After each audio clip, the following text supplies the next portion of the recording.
Taylor Dahl and Mia O'Brien. This is Helmets and Heels. Driven by Tire Outlet. Brought to you by Underwood Jewelers. And First Coast Lighting and Fans on 1010XL. Good evening, everyone, on this Tuesday. It is going to be very chilly outside. I just got an alert on my phone. I'm sure y'all did as well. It is going to be winter weather here on the First Coast, so make sure you bundle up. And if you have plants, Mia, now that you're a homeowner, bring those plants either inside or cover them. Now I'm thinking, do I have plants? I don't think I do right now. Let me see if I have one. I don't think I have plants outdoors, and the plants I do have indoors are fake. So I think we're in the clear, but thank you. Because yes, well, this time next year. We did go well, I mean, there's nothing you can really do about the shrubs, I guess. They're just going to have to figure it out. Shrubs are pretty hard. Yeah, they'll have to figure it out. But we did actually go retrieve the shepherd's hook from the previous home because somehow, some way, when our movers were moving things, it got buried into the ground. We went back and went looking for it, couldn't find it anywhere. And my mother had made such a point last year to buy a shepherd's hook to hang flowers and a birdhouse, and then we went a couple months without it, and then we found it as we drove past the old house a few weeks ago. So I have not hung any flowers yet on the shepherd's hook, Lauren. So thankfully, because I knew this freeze was coming. Well, I've never heard of a shepherd's hook until today, so I feel educated now. I didn't either until my mom last March, right after I got my tonsils removed, was adamant that was the one thing my old house needed. Oh, that made it a little better. Obviously. The shepherd's hook. Yes. I'll be Googling that in the break. All right, let's get into some NFL playoffs. By the way, I feel like the worst thing for Jaguars fans, not only the fact that there was a game, obviously, where the Packers were up 27-0, and so then all the Cowboys going to be able to come back from down 27-0 like the Jags did. There was that. But it's also literally exactly a year ago the Jags were in the playoffs, and so I feel like all the memories from a year ago surface on everyone's popping phones. up of happiness. Yes. Oh, and it was such a happy time. And so not only did the regular season come to a crash ending last week, but then, of course, this past weekend, I feel like it was also kind of brought all back up. But either way, we've survived. We've watched the NFL playoffs to this point. We'll continue to watch because we love it. But which team, Taylor, impressed you the most? And I have a feeling you're not going to choose that Packers team that I just referenced. I know, and I just can't. My soul won't let me do that. I am very impressed with how the Packers are playing. I think that mainly for me, it's how balanced their offense is. Because I think that throughout the season, and maybe that's why they're playing so well, is because I pay a lot of attention to the Packers. And throughout the season, I feel like there were games where Jordan Love just looked absolutely incredible, but then the defense looked terrible, or the run game. Granted, Aaron Jones was hurt a lot of this season. And then other way around, like the games where you saw Jordan Love make a ton of mistakes and not look so good, you felt like the run game was able to kind of make up for that a little bit, or the defense would make some big plays, but all of that is kind of happening at one time. So they're definitely impressive, and I think I would probably say that or the Texans, which sucks because it's the two that you really don't want to be saying that, at least me. So it's but it's hard not to say the Bucs, and I think that's what my answer is going to be, because I feel like, and I said this to Frank when we were doing crosstalk, it's just preseason, if you would have told me that Baker Mayfield in the wild card round would go 32-9 on the Eagles in the wild card round, no way. And this has been pretty consistent for him. He had a couple bad games this season, but for the most part, Baker's been impressive from start to finish. And granted, it's not over yet, but you've seen a lot of good things from that Bucs team, who a lot of people said they were kind of hitting that hump of older players, and they lost some guys, and it was Baker Mayfield and all of these things. So it's hard to not be impressed by Tampa, I think. Yeah, I think that would be my answer, Mia, except for the fact that the Eagles basically came limping in, and I was not surprised that last night most people picked, at least the ESPN analysts, all picked the Bucs to win. I thought that was the doomsday for the Bucs. I was like, oh no, here we go, because they went 8 straight weeks in which the underdog won on Monday Night Football, which was a new modern era record. Multiple times in that streak, you had every single analyst and Scott Van Pelt picking the team that then ultimately lost, which of course was the favorite. So yeah, I was a little worried for my Bucs pick that I made on XL Primetime on Friday. I was like, oh no, here we go. But the thing is even if you thought the Eagles limped into this game, they already were broken. There was no way in heck they were winning this game.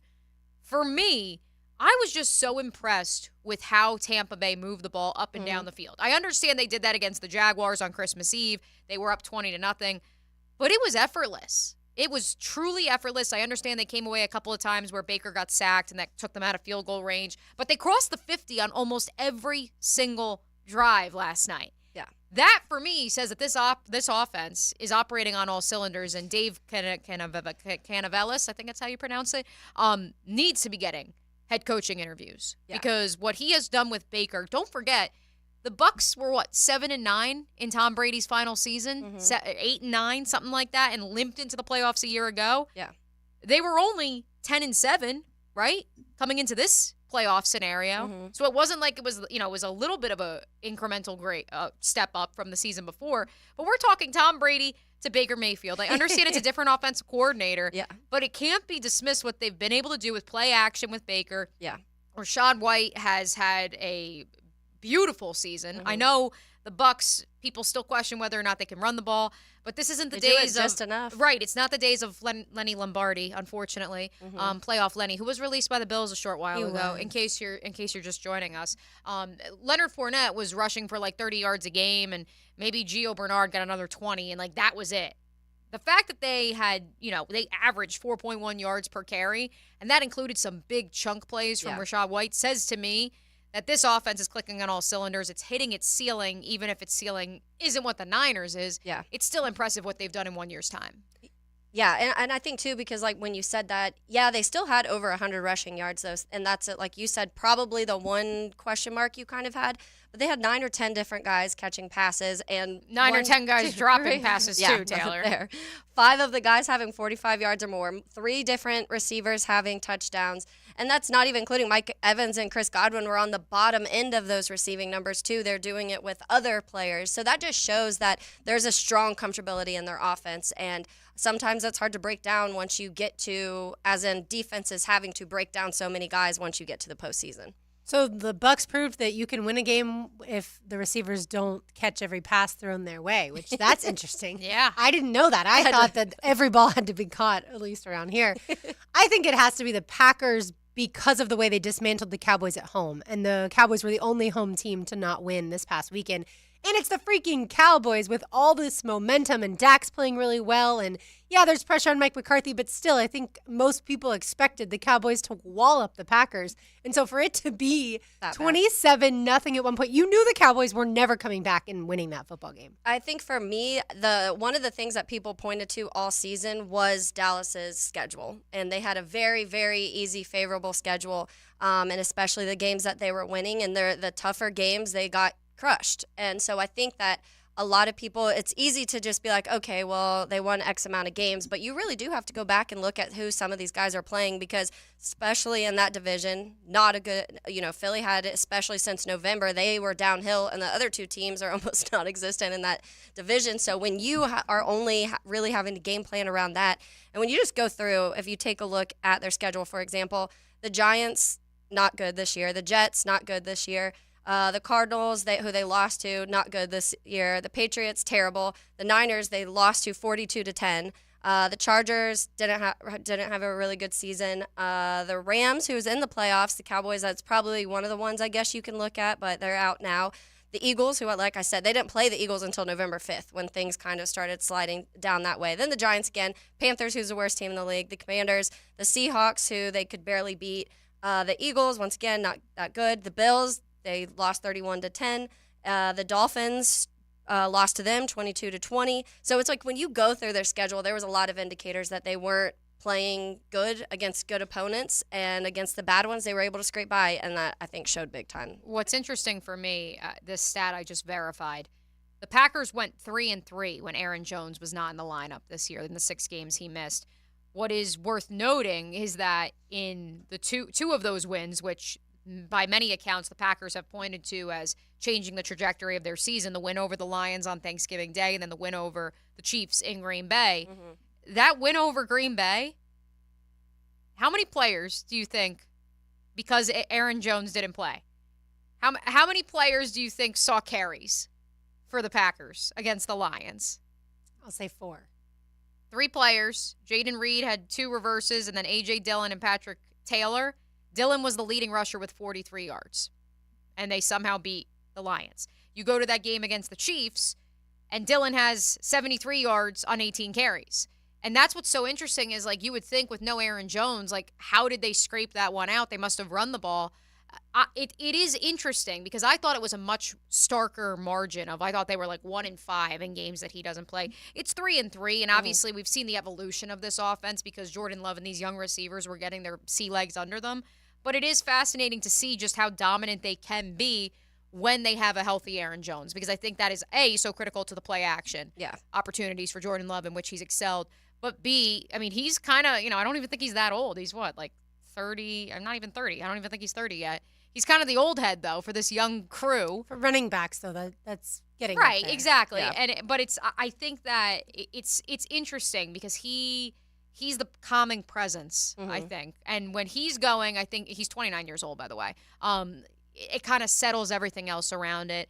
I think it takes the pressure off of these young wide receivers, although for what it's worth, like, they're thriving being thrown into these pressure situations. As for the game itself on Sunday, I just felt like as soon as they got up 17-0 and then the Cowboys couldn't do anything with it, and I think they turned the ball over again, it was just like, look, like, you can pull a Jags and, like, you can at least score a touchdown before the half and you get the ball back to start, but they just never got into an offensive rhythm. Like, that's the thing you can give the Jags last year against the Chargers. Like, there was a little bit of a semblance of an offense. It just obviously kept ending in interceptions in the first half. But they at least were, like, starting to move the ball, and then that would happen. The Cowboys never moved the ball in the first half on Sunday. Well, I think it's also there wasn't as much pressure on Dak this past season because a lot of those teams, like Taylor just went through, they were able to beat fairly easily.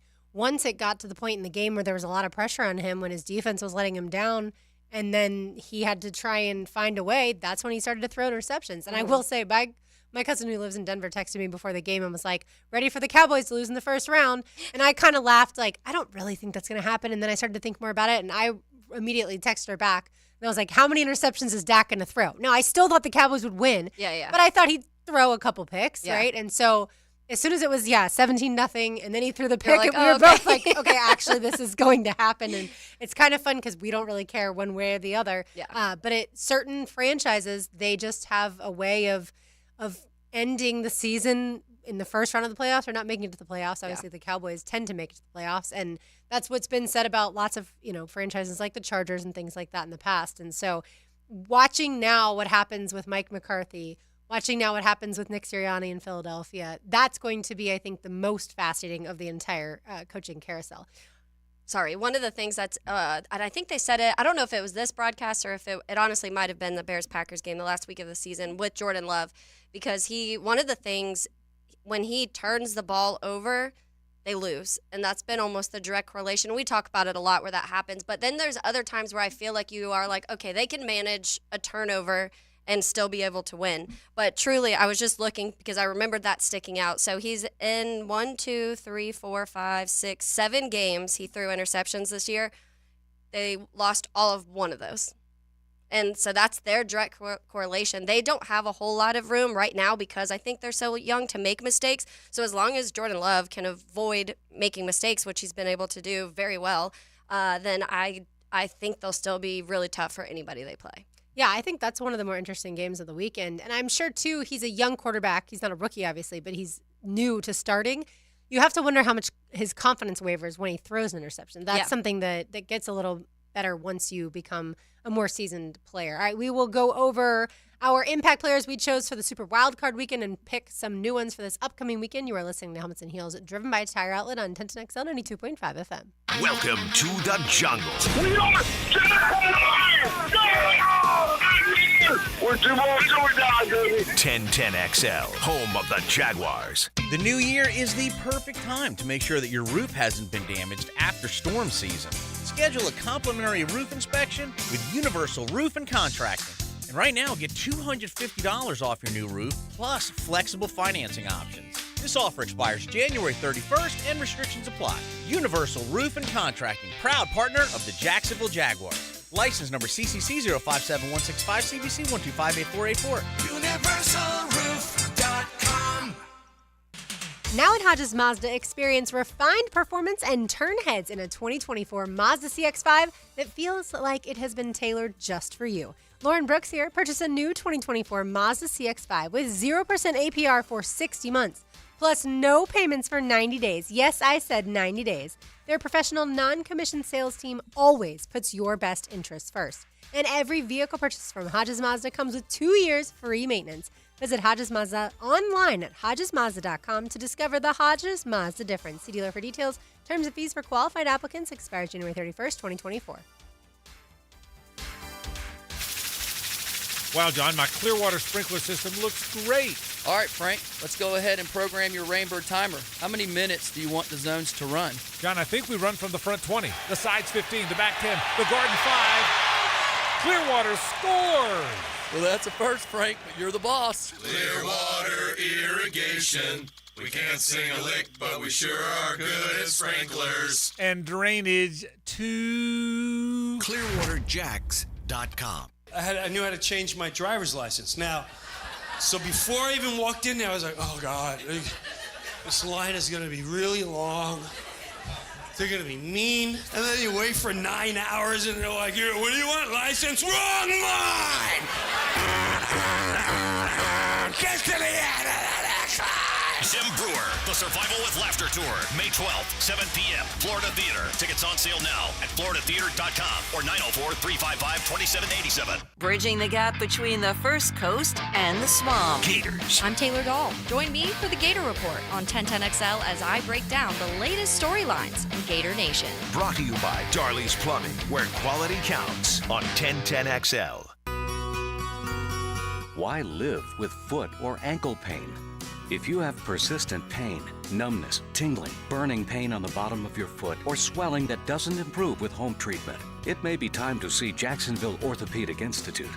Our foot and ankle specialists have innovative new options to help you get back in the swing of things without persistent pain that slows you down. Call JOI 2000 or go to joionline.net for an appointment. JEA is dedicated to keeping your utility costs down, so we offer programs and solutions to help you use less and save more. From simple and easy tips that reduce usage to free in-home efficiency assessments that show you ways to be more energy and water efficient, and efficiency rebates that help you save on appliance upgrades. Because as your community-owned, not-for-profit utility, we're here to serve you, and only you. To learn more, visit JEA.com. If your ride is making strange noises, don't wait and make it worse. Come to Action Transmission on Merrill Road. My expert technicians can diagnose the problem and likely fix it fast. Experience the difference at Action Transmission on Merrill Road. Hey folks, Hicken here. Now that your kids and grandkids have gone home and the decorations are coming down, I bet you can see it's time to get those carpets and sofas clean. I'm telling you, give Zero Res a try if you haven't already. They clean the carpets, the sofa, the chairs, the area rugs, and even the tile and grout. Google them. More than 5,000 five-star customer reviews. And right now, 20% off carpet cleanings, 20% off upholstery. Zero Res. You spell it forward, you spell it backwards. Zero Res is the right way to clean. Zero Res. Jimerson Burr is a full-service, Florida-based commercial law firm that has experience and capabilities to handle any legal issue a business is confronted with. Learn more about what they can do for you at jimersonfirm.com. If you have had problems selling your home or haven't even bothered selling because of the problems that you would expect, here's a promise for you. Chad and Sandy of chadandsandy.com guarantee your home sold at an agreed-upon price and deadline, or they will buy it. Simple as that, right? So if maybe you are worried about selling for less money, or maybe you want maximum equity from your home but not sure how, they have the answers, the solutions, the promises to take care of all that. Take it from Debbie in Orange Park. I was going through a divorce and needed to be close to family quickly. I was going to sell my home to an instant offer investor for $375,000, but I heard about Chad and Sandy on the radio and decided to call. Thank goodness. Chad and Sandy got me $45,000 more in just 3 days. Call the only agents we're trusting and recommending. Call Chad and Sandy at chadandsandy.com. The number is 904-414-6200, or you can go to chadandsandy.com. That's chadandsandy.com. 1010XL is presented by Farah & Farah, exclusive injury law firm of the Jacksonville Jaguars. Protecting you and your family. Call 396-5555. Jacksonville. Helmets and Heels, driven by Tire Outlet. Brought to you by Underwood Jewelers. And First Coast Lighting and Fans on 1010XL. Taylor Dahl is here. Mia O'Brien, JJ LaSelva. I am Lauren Brooks. By the way, watching a little Florida men's basketball as they take on number 6 Tennessee. It's not going well, in case you guys haven't been paying attention. Florida was down by 20 just a minute ago. They just cut the lead to 18, though, so have no fear. Getting closer. Yeah, this game was supposed to tip off at 7 o'clock, but because of weather in Tennessee, it is very snowy up there. They moved it up to 5 p.m. so people could get in and out. And so, yeah, Tennessee fans will get to leave very happy, at least I would expect. There is about 15 minutes left. So if Florida were to drastically change course, then it's certainly possible. But Dalton Connect, if you haven't watched any of Tennessee basketball, Mia, you know, is superb. And just in the first half alone, he had 22 points. Oh, my goodness. We've watched Tennessee basketball a couple times before tonight, so I knew who he was. I knew how good he was, and Florida doesn't have any answer for him. Honestly, I got a little worried. He rolled his ankle. I want to say it was like the 2nd or 3rd week of December, and honestly, like the way he went down in pain in that game, I was like, oh, no. If they lose him for the season, like that changes everything because Tennessee sometimes can be a little offensively challenged, but at least he provides that spark for them. But no, obviously he's healthy. He's contributing, and I want to go inside the numbers here, Lauren. I don't have the exact verification of this. Okay. This is just solely based off games I have watched during this snowstorm that has wreaked havoc across our country for the last week. I am pretty sure that the home team is undefeated so far. This is just solely based off games, which obviously I watch a lot of men's and women's basketball. Did especially this weekend because no Jaguars.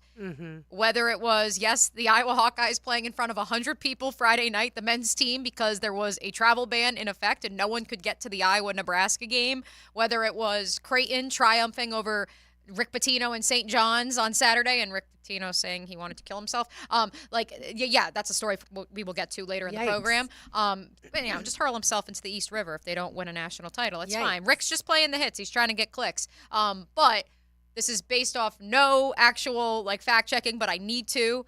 I'm pretty sure every game that I have watched in the last week since this snowstorm began, the home team and its fans that trudged through the snow were successful and triumphed over the poor opposition that had to fly in many times just hours before the game. Well, maybe it's because they're terrified of flying through snowstorms and into snowstorms. Right. Well, that's what Mike Boynton, the Oklahoma State head coach, said. They were on 3 different flights to try to get to Iowa State on Saturday. And I think by the time they finally actually got on the plane and got to Ames, and after the hour-long bus ride from Des Moines, then had 45 minutes to warm up and then play a basketball game, you're spent. Yeah. I don't know about you guys. After I travel, oh, yeah. It's a tough, it's a tough road to hoe if you have to, then try to, get out there and actually do things the rest of the day. It's funny because in traveling, you're mostly sitting. I mean, unless, yes, you have a quick connection or something you're running between. And yes, this whole conversation is awful for me, in case you missed last week.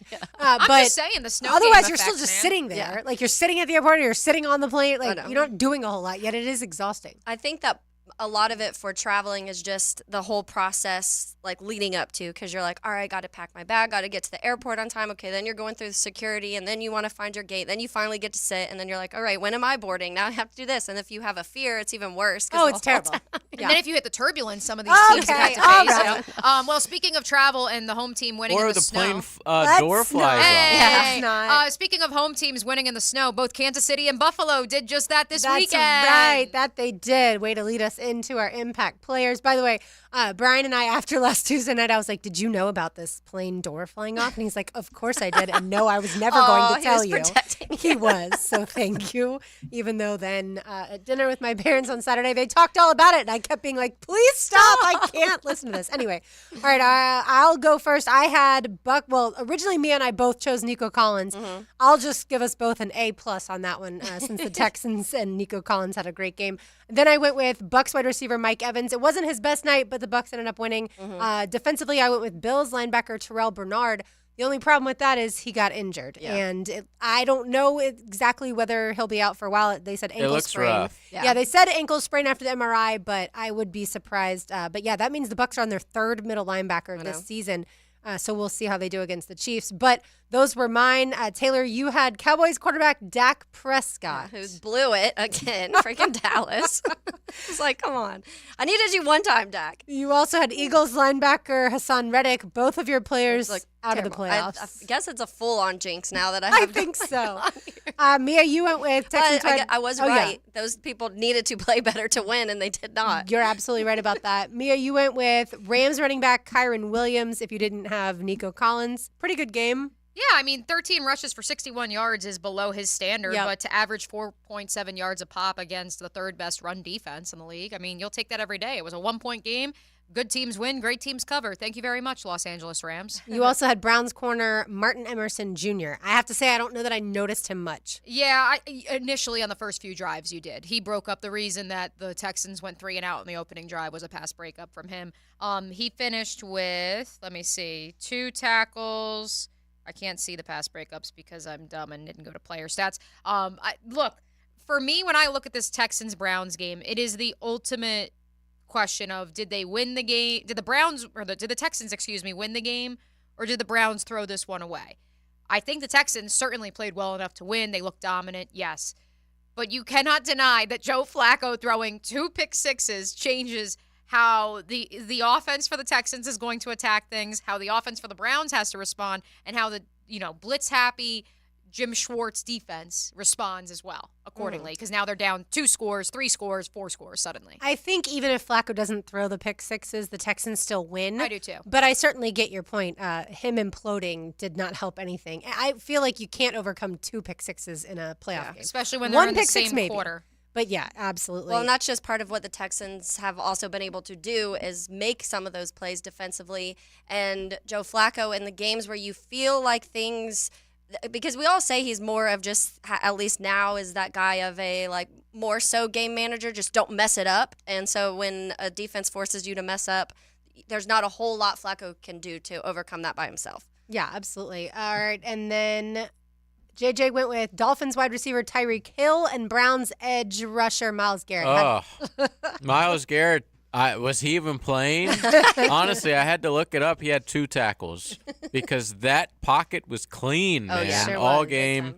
Tyreek did have their 1 score, so I guess he had an all right game, but their offense sucked. Yeah. And I don't know if you saw what he tweeted after the game, but it was hilarious. He's like, who let me leave the house with those ashy lips or something? Yes, I saw that. He was like, what was worse than losing was people let me leave the house with the ashy lips. I was like, isn't that something you can feel? Like, Yeah. It's like 0 degrees. Right. There's nothing you can do about it, man. yeah. But I mean, at some point in time, man, my lips, I'm sure his lips hurt. They would have hurt. Speaking of on Dolphins, what the Dolphins were unable to do in the playoffs, it's so odd to me how, and I guess when you start playing good defenses, they're able to figure out what you're good at and take that away. We talk about that a lot. But one of the things that I saw a tweet, Tua Tagovailoa led the NFL in total EPA on throws between 10 and 25 air yards and in between the numbers in that range. And he only attempted 2 passes in that range in this game. Like, your best thing that you're good at, you don't do in the entire game. But again, the defense, I guess, took away that midfield. Yeah, I would have loved to see the game played in a little bit better of weather conditions, just for the fact that we had seen a high-flying Dolphins offense for a lot of the season. But it certainly got shut down. But either way, that's what the Chiefs do. Yeah. Let's be honest. They win at home, and they were not going to lose to the Dolphins. All right, let's pick some impact players for this upcoming weekend. JJ, you get to go first. Lamar. Yeah, Lamar. He's playing Houston, but he's really not. He's playing his legacy. Like, you can't be we said it on Friday on XL Primetime. We were picking games. The Cowboys are the Lamar of the playoffs, which is hilarious now that they lost. I didn't expect that to happen, but just get knocked out and have a really good regular season, but really do nothing in the playoffs. That has to change for him. And this is it. You can't lose to a rookie quarterback after you're the number 1 seed. You're playing at home. Lamar has to win on Sunday. And on defense, Chris Jones. Okay. That I don't even care about any of the other games except for that one. I'm so juiced up for that. I think it's going to be awesome. And the defense is going to be 0 degrees. So I think he's going to have a big part to play in that game. I can understand that one for sure. So the Chiefs at the Bills. That one comes up Sunday 6:30. Patrick Mahomes' first road playoff First game one of all ever. time. Somehow, some way. He's 15-3 in the playoffs. I think Wow. is his record overall. We also did the research on XL Primetime today. Patrick Mahomes has played once in Buffalo, and it was during October of the COVID 2020 season when there were no fans in attendance at Highmark Stadium. Yeah, so he's going to be battling, certainly, I think, a lot of, not angry Bills fans, but certainly excited Bills fans, put it that way. All right, Taylor, you're up. So I'm going to say offensively, I'm going to say Jordan Love. I think. Wow. I know. You're trying to do the jinx. Now I know I'm for trying to do my sure. jinx. But in all reality, I think that it is big. The Niners, this is probably the best defense they've played this season, especially up front. The Niners, when it comes to stopping the run, not letting touchdowns happen through run, which, that, like I mentioned earlier, Green Bay does, especially when Aaron Jones is playing, rely on that a decent amount. So I do think that a little more pressure is going to be put on Jordan Love to have to pass the ball, because I do suspect they're not going to let Aaron Jones do what we've seen recently. So I do think it's going to be big on him to be able to kind of take that next step up and play off football. I don't want it to, but I do think it's important for them. And then for defense, I'm going to say, I guess I'll just say whatever linebacker is playing in Buffalo, because obviously Terrell Bernard and Balin Spector went out. They already were, Tyrel Dotson was already injured. I'm guessing Dorian Williams, A.J. Klein are going to have to step up and make some plays, but I do think Klein came in when Bernard this got last hurt. weekend. So I'm expecting that, which obviously when you're going up against Patrick Mahomes in Kansas City, you need everything you have. And unfortunately, I felt like one guy going down after another last weekend, which isn't ideal. So I think big game for one of those backup guys. How about this story? Speaking of A.J. Klein, apparently he had to cancel his vacation to make a playoff appearance because he was on the practice squad, I guess. And so he got elevated and he had to cancel his family's RV trip to play for the Bills on Saturday or Sunday night. Interesting. Or Monday. Monday. Yeah. God, like it all blends together. Super wild card weekend. Yeah, I didn't love on Sunday. I will say when it got to 1:00 and there was no football, I was like, "Come on, man! Like, couldn't you have moved up the other two games?" Like, I know I'm being incredibly selfish. If it was my team, I certainly wouldn't have wanted any changes. But Sunday at 1:00, I deserve football. Okay, like I've made it through half the day. I deserve some football. All right, Mia, who you got this weekend? All righty, let's start on the offensive side of the ball. I am also going to head to Orchard Park and go with James Cook. I think that is the game, not just of elite quarterbacks, but of running backs that are the unsung heroes of their team, whether it's Paco Pacheco for the Chiefs. I think James Cook has been a revelation now that Joe Brady finally actually is putting him in a position to win and do what he did at the University of Georgia. And so he is my impact player on offense, and I am going to go against the grain when it comes to defense. I'm going to go with Carlton Davis of the Tampa Bay Buccaneers, because not only is that Lions passing offense simply awesome, he was absolutely burnt toast against the likes of C.J. Stroud in C.J. Stroud's coming out party earlier this year. If you remember, he gave up not one, not two, but 3 touchdowns. That cannot happen against the Detroit Lions if Tampa is to have any chance. All right, good stuff. I am going to go with the Bills, Dalton Kincaid. I feel like we picked a lot of Bills players, but I think that makes sense because it's Chiefs Bills. I know. I'm like, wonder what game we're all excited Yeah, to watch. I feel like we always talk about the Chiefs tight end a lot, but I feel like it's the Bills tight end, Dalton Kincaid, that is going to make some noise and find some seams in that Chiefs defense. And then I will go with the Ravens defensive tackle, Justin Matabuke, who has 13 sacks this season. If the Ravens are to win and help out Lamar's legacy, I think they have to get to C.J. Stroud. They have to pressure him. He had way too much time against the Browns. And look, he's a poised guy. Even if they get in his face, he's still at times able to evade the sack and avoid that. But if you're not, you got to rattle him if you're going to get to at least feel like you're going to win that football game.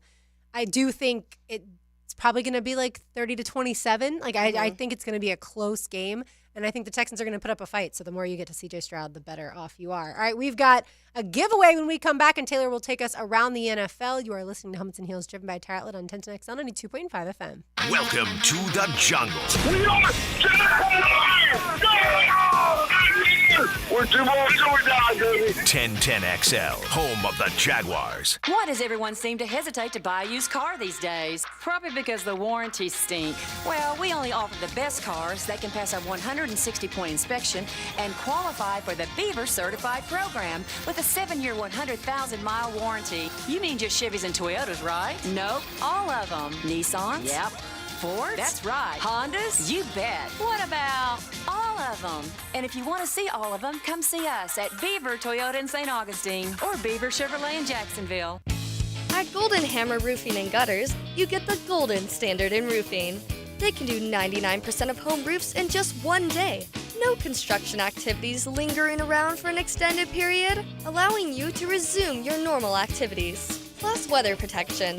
You minimize the risk for rain or weather damage during the construction process. Call or visit to find out if they can do your roof in just one day. Golden Hammer Roofing and Gutters. Golden Hammer. The golden standard in roofing. All year long you'll be singing our song. Stay cooler with Bueller. At the head of our class we make it happen fast. Stay cooler with Bueller. For heating and air, we always play fair. We make the difference 'cause we really care. Bueller Air. Stay cooler with Bueller. Hey folks, Rick Ballou here for John's Auto. They've been a staple in Jacksonville going all the way back to 1985. At John's Auto, they service all makes, all models, cars, trucks, diesel, you name it, they do it. Whether it's routine maintenance or a complete engine overhaul. Call John's Auto on Arlington Road. That's 904-743-3857 or go to johnsautomotivejacks.com.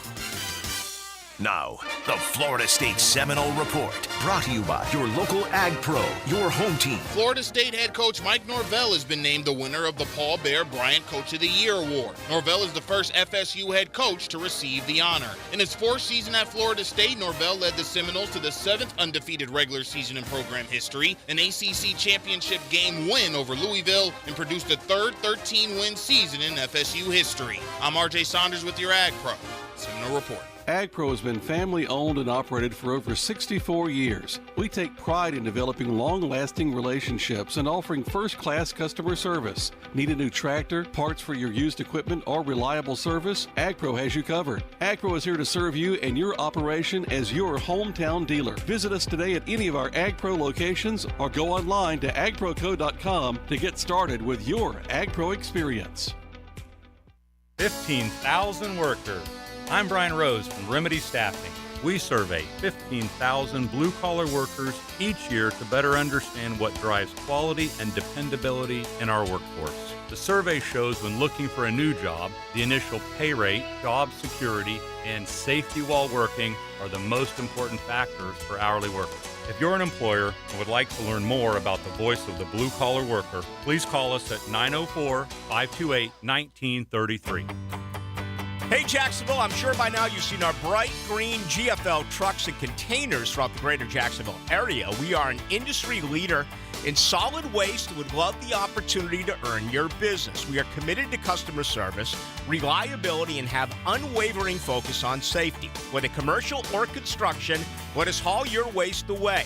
Call 904-760-5880 to get a quote today. GFL, green for life.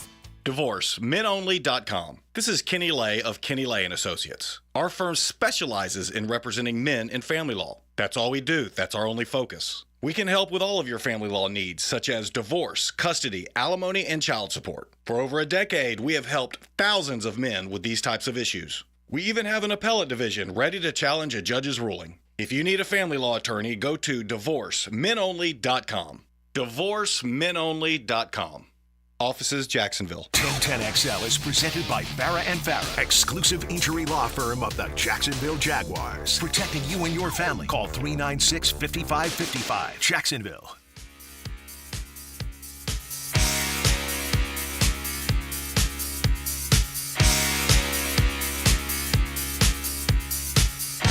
Stilettos. and Sabermetrics. Helmets and heels, driven by Tire Outlet. Brought to you by Underwood Jewelers. And First Coast Lighting and Fans on 1010XL. If you are an astute listener, right now you know what our giveaway is. I just teased a giveaway, and Gigi LaSelva is playing this song. And we've been giving this prize away throughout the airways at 1010XL this week. Tickets to see the Village People. That is not the giveaway, although I'm sure some people would call in for that. Phone lines lighting up. It is a 1-year membership to the YMCA of Florida's First Coast. Up to 2 people. Visit fcymca.org for more information. Have y'all ever done It's that? a great prize, by the way. Yeah, absolutely. Have y'all ever done the YMCA like out in public? Of course. Yeah. Okay. All right. Just making sure. I have. Have I breathed on this earth? I mean, if anything, like Matt and Have I been to a wedding before? right, exactly. Exactly. Matt Hayes was like alarmed when JJ played that yesterday when we gave away a YMCA membership, and Joe and I started doing it. And he's like, "Oh my God, they're dancing, they're clapping," and it was like, "Yeah, duh. can you not? Like, how can you not when you hear this?" I don't remember the exact tweet, but Mike DeRocco of ESPN went to a Jags practice not that long ago, and YMCA I played. remember that. And I think he tweeted like only Doug Peterson Was did doing it. it. Oh yeah, my and he was really God. disappointed. And I was like, I would be too. Like, if that song comes on, you have to do it. It is one of the ones that he said wedding, like at a wedding, at a game, like anything like that. When that comes on, the majority of people are doing it. Yeah, I will say, I feel like it's older now. The song's obviously older, but I feel like it's old enough now that it's kind of getting phased out. Like the electric slide, is that still popular at weddings? yeah. Is it? It Still is? Okay. I don't know if it's popular, but we all know it. Yeah, all we about know the- it. It's all about the Cupid Shuffle. That's what I was about to say. The Yeah. WAP and the Cupid Shuffle kind of like took over that. The Dougie. Yeah. Yeah. All right. Taylor, take us around the NFL. Okay, so the first thing I actually want to bring up is another stat. Last week we talked a little bit about the wild statistic when it came to Matthew Stafford and all of the receivers that he has like helped pave their career into some sort of crazy record. And so me and I were talking about this and the flop of how crazy Matthew Stafford, Jared Goff switch could potentially be if the Lions, let's say, go to the Super Bowl. And it's one of, I feel like, the rare true win-win scenarios that people would probably talk about.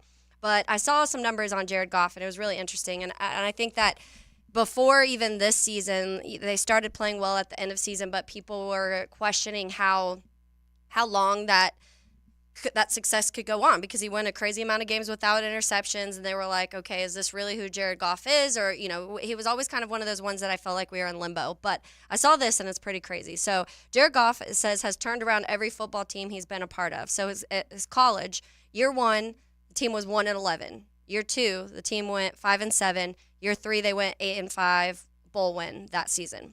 Rams, year 1, they were 4-12. Year 2, 11-5. Year 3, 13-3 with the Super Bowl appearance. Now, Lions, first year, they were 3-13-1.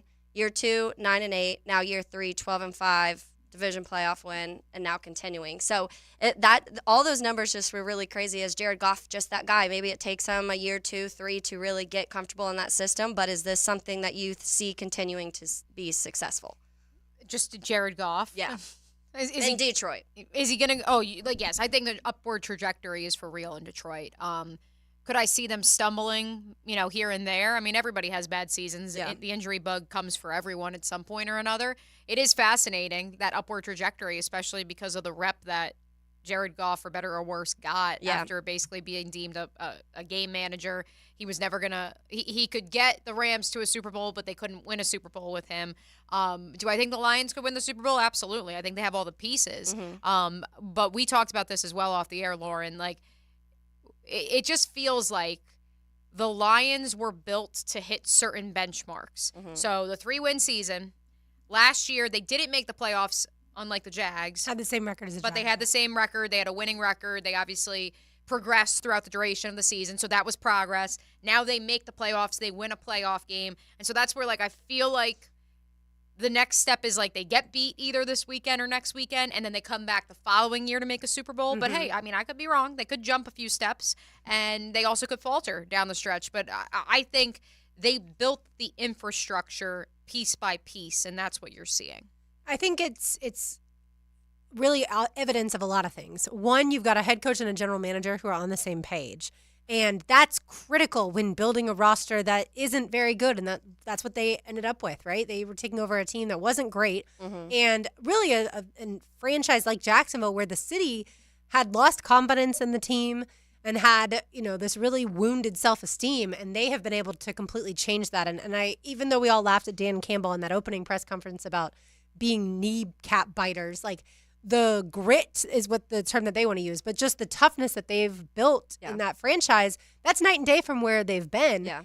But I think we could also be easily talking about how Matthew Stafford came into Detroit and won because the Lions couldn't score a point past, 8 minutes in the third quarter. Like, they literally didn't score another point. Like, so had the Rams done just another field goal, like, the Lions lose, and then I think the narrative we're talking about, and I know this happens with every franchise. If the Jaguars had beaten the Titans, we would have been talking about something completely different last week. I get it.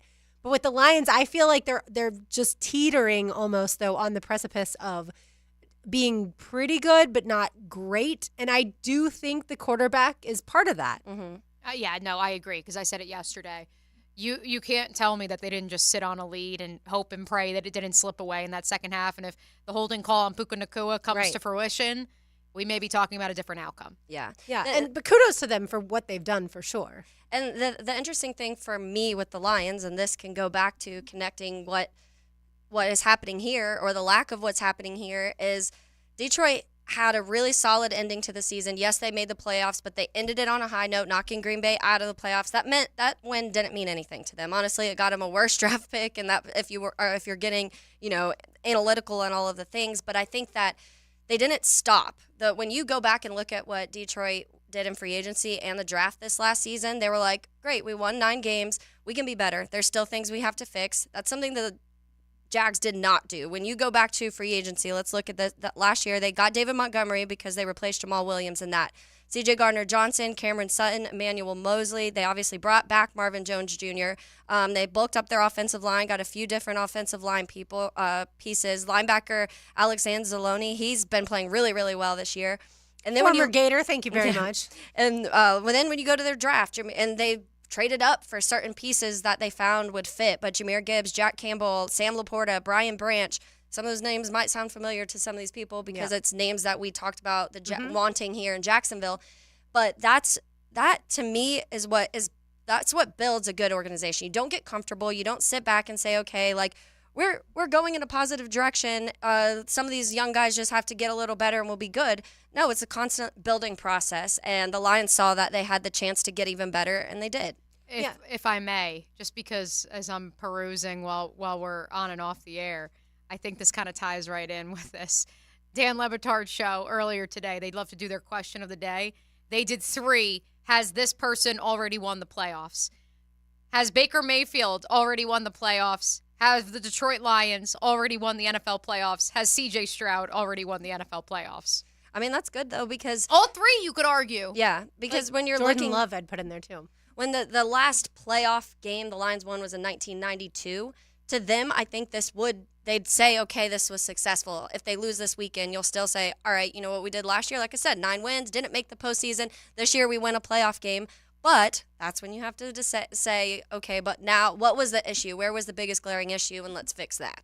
Yeah, and I think some people would look at it and be like, all right, you made good strides, and at this point in time, as far as the Jags are concerned, and you didn't do enough right in the offseason, and that's why you had to make a defensive coordinator change. The Lions haven't had to do that because the Lions have taken steps forward each offseason, or season, I should say, and then the Jaguars took a step back during this season. And so, it's interesting to compare the two. Yeah. Right now, a lot of people also want to compare, of course, the Jaguars and the Eagles because both had the collapses at the end. I was looking through just how many free agents the Eagles have, and it's like, the Jaguars wanted to, quote-unquote, run it back. Well, the Eagles certainly wanted to run it back because they made it to the Super Bowl. Well, now they have so many decisions to make when it comes to a lot of their players, and obviously Jason Kelce last night telling his teammates he's going to retire the center who's 36, so that makes sense too. But I feel like, you want to more compare the Jags to the Lions because the Jaguars have the Lions have that ascending nature. And the Eagles right now, I feel like, are in just complete and total like fall off the cliff mode. Well, and the Eagles last year already had to make certain choices. I remember, because obviously the Bears signed T.J. Edwards, which this year had a career year, and there were certain pieces that they lost last year. And now that's even a whole different level. And that brings me actually to my next question, Lauren, because Nick Sirianni, I feel like that's a hot topic because people are chanting, Eagles fans were chanting, like, fire him. There were signs. Yeah, there were Ray signs made at this. But it's interesting. So on CBS Sports, this is like a overreaction or reality. They put reality, and it says Nick Sirianni coached his last game with the Eagles, and they have reality. But they said from the outside complex, firing Sirianni makes no sense. Sirianni is 34-17 in 3 seasons with the Eagles and has the highest win percentage in franchise history at .667, a year removed from taking the Eagles to the Super Bowl. Here's where they say the biggest issue lies, where you have to start looking at some of the decisions he's made. So they said, for starters, the head coach was responsible for the defensive play caller change that made the defense worse, removing his hand-picked selection for defensive coordinator in that process. And then offensively, Brian Johnson's play calling was laughable, they say, compared to Steichen over the last 2 years. And this hire was also directly Sirianni's hire. So they said that there was dysfunction in the locker room amidst mounting frustration and how things were operating across the board. So to them, it's like, which I feel like a lot of times you don't directly point to that, but they're talking about it in Chicago right now of how much are those coaching hires also on your GMs and your head coaches, and how much credibility should they take for that? Because you may draft well, you may get, hit on all your free agents, you may in-game decisions you like, but how much, if you're going and handpicking these guys and they crumble everything, how much is that on you? Well, I think it's all on you. As the head coach, it's all on you. Now, the GM, certainly there can be a battle there, but as far as your team, at least the way that the defense played over the last stretch, to me, that's on the head coach. Yeah. I probably wouldn't fire him, but I understand why some people want him fired. Yeah, good comment on our YouTube chat. Thank you, Duval TV. If they fire Nick Sirianni, who do they replace him with? And I think that's kind of the same situation the Tennessee Titans find themselves in. The best candidate to be the Titans head coach is probably Mike Vrabel, so it was probably a mistake to fire Mike Vrabel. Yeah. You could argue that. Maybe they could swap. Right, you could argue that for Philly. I just think with how much turmoil that we know of, the fact that there was a DC switch that wasn't publicly announced until it was basically brought to the forefront and Nick Sirianni had to address it. Yeah. And coupled with just the sheer lack of tackling and business decisions down the stretch. Like, you can blame the DC all you want, but at the end of the day, the buck has to stop with the head coach. And so either Nick Sirianni's going to have to make wholesale changes and prove next year that it wasn't all Jonathan Gannon and Shane Steichen, and that was the reason that they went to the Super Bowl last year. Because otherwise, I mean, I think he's going to get another year, but I think that leash is getting a little bit shorter, especially knowing who ownership and management are in Philadelphia. Yes, and we know they're not the most patient. Exactly. Somebody tweeted it out this morning. They're like, I can't believe that they want to fire Sirianni. And they were like, have you seen the coaches that they have fired before? Like, let's go up and down the line from Andy Reid to Dick Vermeil to Doug Peterson. Yeah. Like, it's not like this would be unprecedented. Yeah. You got that right. All right, we've got a special guest coming up next. Keep it right here on 1010XL 92.5 FM. 1010XL means. Your signal, that means. Yeah, that's what that means. It's so cool. Jacksonville Sports Radio. It's 1010XL. Right now, save big at Key Buick GMC, like $15,000 off the new GMC trucks. Need some low APR rates? Key Buick GMC has them. Rates as low as 0.9% for 36 months, 3.9% for 48 months, 4.9% for up to 60 months, and 6.9% APR for 72 months. And no payments up to 90 days, that's 3 months. No payments, that's Key Buick GMC. We are professional grade, located at the corner of Southside and Gate, or visit KeyBuickGMC.com. Hey, Matt Hayes here. You can't control the weather, but at Fenwick Home Services, we make sure your home is comfortable all season long. Whether it's time for a tune-up, a repair, or a system upgrade, our expert technicians will guide you to a custom comfort solution that gives you peace of mind. We are always available with same-day, 24/7 service, and to get you through the rest of the season, we are offering $50 off any repair. Plus, get comfort on your terms with flexible finance options. Your comfort is our priority. Schedule your visit online at FenwickHomeservices.com. SmoonezVision.com/radio. Baloo here for Smoonez Vision. Why Smoonez Vision? Well, I've been with Dr. Neil Smoonez now since I got back to Jacksonville in 2006. 37 years of experience he has. Smoonez Vision is a family organization that focuses on personal high-quality medical and surgical eye care. Dr. Catherine Smoonez is fellowship trained in cornea and cataract surgery and all refractive surgery. Combined, that's 30 years plus in laser eye surgery. Visit SmoonezVision.com today. Care you can see. Stop stealing joy from loved ones by missing out on making memories because of your joint pain. PRPRelief.com has the answer. A local clinic with natural regenerative treatments. Go to PRPRelief.com today for your joint pain. Wondering what you're going to do for dinner tonight? Southern Steer Butcher is a full-service butcher, and we grind and make sausage in-house every day. Now open in Ortega. For tasty tips and juicy breasts, choose Southern Steer Butcher. Prosser here for Lifetime Enclosures and Lifetime Flooring. It's getting chilly outside, but you can enjoy the outside inside with a new glass lanai from Lifetime Enclosures, or look ahead and get that backyard ready for spring with a new screened-in enclosure. Maximize the space you have and make it great with Lifetime Enclosures and Lifetime Flooring. They truly are the best in the business. Give them a call today. Lifetime Enclosures and Lifetime Flooring. Showroom just off Phillips Highway. Tell them Prosser sent you. Proud partner of the Jacksonville Jaguars. Mike Dempsey for Tire Outlet. Is your vehicle in need of some TLC? Bring it to the experts at Tire Outlet. With over 40 years of experience and 15 locations across Florida, Tire Outlet is the brand you can trust. Our certified technicians do the job right to get you in and out in no time flat. Hurry in for great deals on tires and auto services. We offer free tire rotations, free brake inspections, rebate offers on brand name tires, and a legendary price match guarantee on every set of brand new tires. Tire Outlet, wholesale prices, premium service. A lot of companies will tell you they're the best. At Custom Tree Surgeons, they show you every time. Custom Tree Surgeons has built an all-pro team. Every tree service professional has years of experience, continually trained and certified. They know what, when, and how to handle any job. It gets done efficiently and quickly by a team of experts. So for tree trimming, removal, stump grinding, and emergency services, forget any name other than Custom Tree Surgeons. There is no job they can't do better. Go to website CustomTreeSurgeons.com. That's CustomTreeSurgeons.com, and let them show you how the job is supposed to get done. WJXL AM Jacksonville Beach. WJXL FM Jacksonville Beach.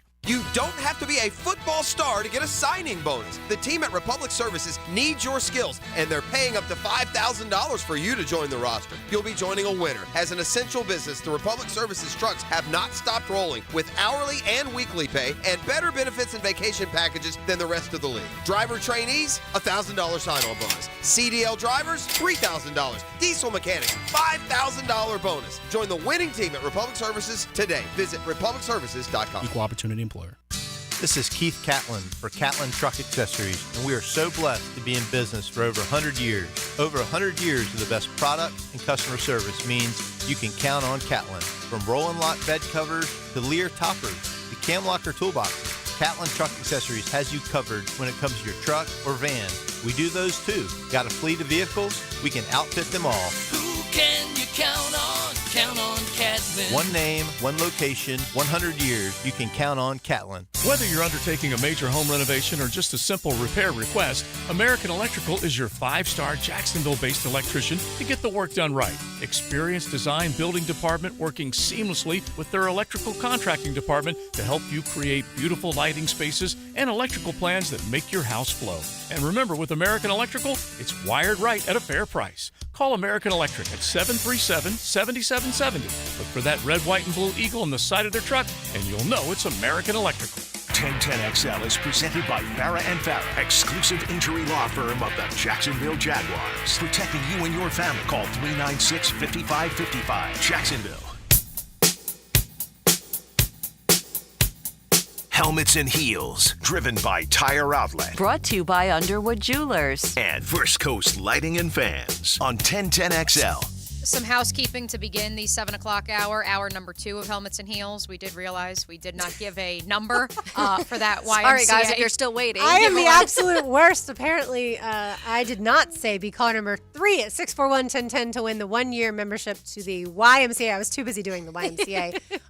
YMCA of Florida's First Coast. It is good for a household of up to 2 people. Visit fcymca.org for more information. So again, your prompt to call is now call number 3-641-1010. While JJ answers your calls, we welcome in a special guest to the 1010XL studios, Erin Tracy of 4th and Gold. Excited to have you on and make your debut here at 1010. A huge Jags fan, a huge part of Wolfson Children's Hospital, and here today to talk about 4th and Gold and their 4th annual kickball tournament that's going to be coming up in a few weeks. Erin, welcome. Thank you for having me. You fit right in. You slide in during a commercial break. We're talking NFL playoffs, the trajectory of the Jags, and so much more. Because she's a Clemson fan too, so the familiar part of that. Yes, we're gonna have to start tapping into that maybe a little bit more next time we need to do the Clemson research. We're just gonna call in our Clemson analyst, Erin Tracy. But obviously, you are here on behalf of 4th and Gold, an organization that you started and that has done so much for cancer research here in Jacksonville. Yeah, so we're having our 4th annual kickball tournament coming up. You came out to our second one,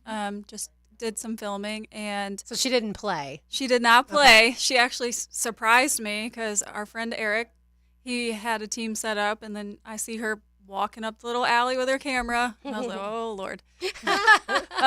So that was I think we had 15 teams that year. The first year we had 10. Last year we had 16. This year I think we have 20 signed up with still a week left to go. And hopefully you guys are going to have a team. We're going to see you guys out there. But we do these kickball tournaments every year. So childhood cancer research only gets 4% of all federal funding from the government. So adult cancers get 96%. And if you don't know that, if you're not in the world, you don't know that. And I started working at Wolfson's in 2017 on the pediatric oncology ward, and I saw firsthand the devastating effects from treatment. And a lot of times the treatment kills the kids before the cancer ever could. And I wanted to stop that. I wanted to do more. I knew that we could do more. I started looking more into it, and I was just heartbroken to see the lack of funding that kids receive, because the kids are our future. Mm-hmm. And if kids can't grow up, then what's our world going to be? So I started looking more into how I could change things, how I could meet with other people, and research was really big on my heart.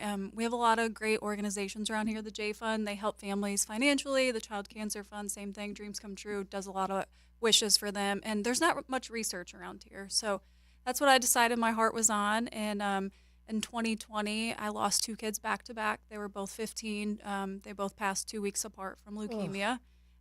Both of them ran out of treatment options. And I just decided then and there, like, this was it. I couldn't do it anymore. If I was going to continue to walk in and do chemotherapy, I needed to be able to do something on the opposite side of that. And so I created 4th and Gold for my love of football, going for it on 4th down. You know, you're going for the touchdown. Well, we're going for the cure. And I want the 4 to stand out to people, that we need more than 4%. Mm-hmm. It's unacceptable. And it's actually 3.8%. So it's unacceptable, and gold's the color of childhood cancer awareness, so that was easy for us. And I formed a board of directors. There's 11 of us. Several of us work in the oncology world. And fast forward, that was in 2020 during COVID year, so we can only do some online fundraising, not much. And this year, as of today, we've done $226,000 in research grants. Wow. I love that. And so there's something we're really familiar with, obviously Wolfson's Children's Hospital, J Fund, which more so helps the ones, kids going through the treatment and the families paying their bills and things like that. But this is for the research side and being able to find a cure for this. So what is the process like that for you? Is it all local things, or do you go nationally to try to find ways to put this money into places that'll help that? Yeah, so any kid that's diagnosed with cancer and that receives chemotherapy, they go through, all their treatment comes from Children's Oncology Group. So they make every single roadmap for every kid in the country. And we partner with them. They have researchers that come to them and say, hey, this is what we're working on. This is the funding that we need. And Children's Oncology Group will call me. They'll say, hey, we have these grants or these applications for grants. Can you guys review them and let us know? So our first one was in 2022. We did acute myeloid leukemia grant out in California for $60,000. So we're trying to get away from chemo, right? We know that chemo can cure, but we know that sometimes the side effects are worse. So we want to do alternate treatments. So we're doing immunotherapy, which attacks bad cells only and leaves the good cells alone. So that was in 2022. Last year in 2023, we did a brain tumor right here at the Mayo Clinic. We did another $60,000 here. Same thing. They're using CAR T cells to attack brain tumors. And then this year we did CHOP, Children's Hospital of Philadelphia, $100,000 grant to neuroblastoma research. I have a feeling that people are listening right now saying to themselves, look, I knew that families who have kids that have been affected by childhood cancer, like you mentioned with the J Fund, they need our funds to just get through with mortgage payments and gas and all that stuff and food on the table. But I bet most people did not realize that there's very limited funding for childhood cancer and what only 3 new treatments have come about since 1980. 1980, yep. So for people listening that want to help, whether it's playing in the kickball tournament or just want to donate, what should they do, Erin? Yeah, I'm all about if your heart's in the right place, the money will follow. Awareness comes first, right? So if you don't know a child, if you're not working in the hospital, you likely don't know it. And that's my first priority, is to get people aware of the lack of funding. And I fully believe once you're aware, you're not going to turn a blind eye, right? You're going to, wow, like that could be my kid. Because the reality is 43 kids a day get diagnosed with cancer, and 1 in 5 of those kids won't survive. So when a lot of times when families get the diagnosis, a lot of times you hear, I can't imagine. Well, we need you to imagine, because if you do imagine, you're going to want to change that. So, of course, I want people to donate, but I want people to show up for families. I want them at our events. I want them, we have kickball, we have cornhole, we do dodgeball every year. We do gold ribbon handout at the Jags game in September. Just really showing up, and I think when you show up, the money follows. Erin Tracy of 4th and Gold and Wolfson Children's Hospital is our guest right here on Helmets and Heels. And I think it's also worth noting, Erin, when you look at the board of directors for 4th and Gold, we see a familiar face, our guy, Dr. Michael Joyce, of course, who also is with the J Fund. So walk us through. I think that's what's so unique about this organization, and especially with how much the 1010XL does with the J Fund. You kind of brought together all the rock stars from the different hospitals, which we obviously have such an elite hospital system here in Jacksonville, all the different all-stars from these different nonprofits, and kind of brought them together.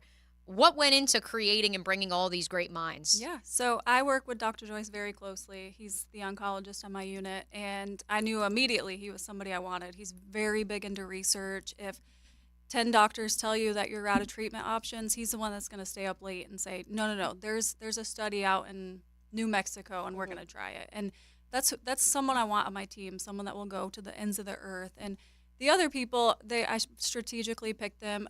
James Carr, I'm not sure if you're familiar with him. He used to work for the Jags. He's out in Texas now, but he's helped me connect marketing with the Jags, with the Orlando Magic, out in Texas now. Ashley, she works from Dreams Come True, so she works very closely with these children also, and so she knows the devastating effects that some of these things have. So I picked each person strategically. Mark Berglund, his son, was the one that we lost in 2020, so he's very passionate.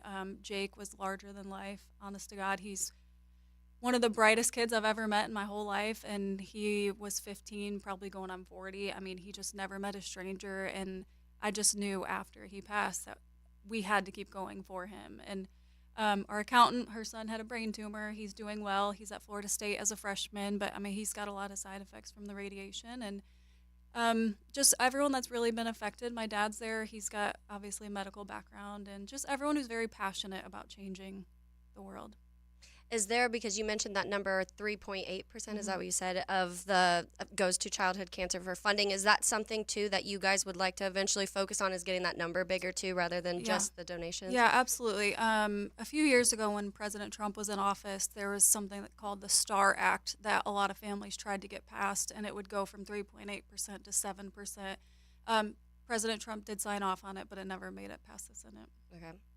So that's another thing, awareness. A lot of people probably have no idea that number. Absolutely. Erin, how is it that you're not so emotionally affected day in and day out with what you do? I mean, we talk about sports, which is the fun part, and certainly you know sports as well. So I'm sure talking with patients about sports and stuff is fun too. But how do you do it, in other words? Like how do you get through each day when working in pediatric oncology? Because if I don't, then who does? You know, these families, they need someone in their corner that hasn't been directly impacted. And my coworkers will tell you the same thing. Like, we walk in and we spend 12 hours with these families, and, you know, you're at work. It's like, oh, I can't wait to go home. But then we remember, like, we do get to go home. And but I've also told my coworkers, if I didn't have 4th and Gold on the other side of this, I don't know that I'd still be in this profession. Seeing kids pass away, seeing kids just fight for months and months in the hospital when they honestly should be in school or be at a Jags game or watching sports or just doing anything that a child does. And I mean, I've had patients stuck in the hospital for over a year and then never leave. And they need someone on their side that can hold them up. Without further ado, inform our listeners for the kickball tournament. You guys are still accepting applications until next Tuesday, I believe it is, right? 23rd. That's how we timed it up perfectly with Helmets and Heels. The 23rd next week. How can they sign up, as well as any other upcoming events Fourth and Gold has going on? So they can just go to our website, fourthandgold.org/calendar. We have 2 events on there right now. It's our kickball tournament that is going to be on February 3rd. And then we also have the Gate River Run that we have a team for. That's on March 2nd. Yes.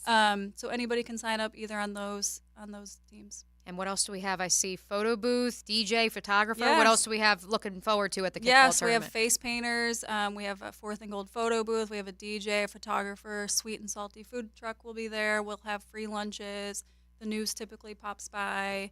We'll have side games. We'll have badminton set up, cornhole, like anything to do to keep you busy while you're waiting. And I think what's like when I went 2 years ago, one of the coolest parts is like the teams are based off of, many times children who have gone through a childhood cancer battle, many of whom those children are there at the tournament itself. And I mean, Erin, for you, what was one of those moments in the last 3 years where it was just like, wow, I can't believe that this experience has come to life like it has? Yeah, so there's this little girl, Lucy. She got diagnosed with neuroblastoma when she was 4, so it was right after our first tournament. So they came to our second tournament. She had just finished treatment. She looked great, running around. 2 weeks later, she relapsed, which was very unexpected. Went through treatment all year, came to our third tournament. So at the second tournament, she had a head full of hair, like super cute, just had finished treatment. Our third tournament, she had lost her hair again. And then our fourth tournament this year, she's not going to be there because she passed in September. So it's just a huge reminder of why we do what we do. Just because, like, her dad gave a speech at our second tournament about the importance of research, and she's not going to be able to be there this year. And her family's going to be there. They have 2 teams, but it's just a reminder of, like, we can change things. We can't change the entire world, but, I mean, you can spend 5 hours on a Saturday and show up for these patients and their families. Yeah, so if it's not, obviously, maybe someone can't play kickball, they can still go and support in Yeah, other absolutely. ways. We have spectators all the time. Just come out. We have tons of raffles. We'll have silent auctions. I mean, it's just a really fun day, whether you're playing or not. We already discussed how are we going to get Joe Cowart with his cane there around the bases. When Erin first asked me, can we put together a 10-10 team, Taylor and I looked at each other and we were like, well, several of our hosts are currently limping around with ankle and Achilles tendonitis, but we could certainly put the call out there and see who else from the team is interested. So I love the merch, by the way. You have the water bottle and the sweater, which all of it is. I've saw on your website. We can purchase that too. Absolutely. Will it be out at the kickball tournament? Yep, Okay. I'll have everything out there. Love it. Well, Erin, I just want to say thank you for fighting for all of these kids and certainly their families. It's not easy what you do, but our community is better off for you and certainly for Fourth and Gold as well. So thank you so much. Thank you for having me. Thank you for joining us. And again, the website, fourthandgold.org. The kickball tournament comes up February 3rd. You can still sign up now. We've got more to do here on Helmets and Heels, driven by Tyler on 1010XL 92.5 FM. 1010XL takes you behind the microphone. I think you need to calm down. I can't be calm. No. Dan Hicken and Jeff Prosser. I'm the master of the mechanical stuff! Mornings on 1010XL. Baloo for Shinatri Chiropractic. They've helped me get rid of my headaches and pain in my neck and back. Are you suffering from an auto accident? What about TMJ pain? Headaches associated with jaw clenching, grinding of the teeth, or stress-related disorders? Shinatri Chiropractic has a physical therapist on staff for rehabilitation, quality chiropractic care, dry needling, massage, and acupuncture. Call 743-6700 or go to shinatridc.com. Cold out there now? You want it warm and cozy inside, but is your home heating system safe to use regularly? Let Bold City Heating and Air perform a winter system checkup now for only $49. The Bold City team will optimize and revitalize your heating system so it's running safe and at peak efficiency. Don't waste hundreds by running your system poorly. Schedule a winter system checkup with BoldCityAC.com. Just $49 for peace of mind. Visit BoldCityAC.com.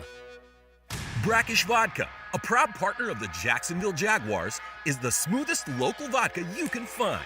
made right here in Jacksonville, Florida. 100% from corn, Brackish Vodka is the local gluten-free choice. Brackish Vodka, for those that live life slightly salty. A proud partner of the Jaguars.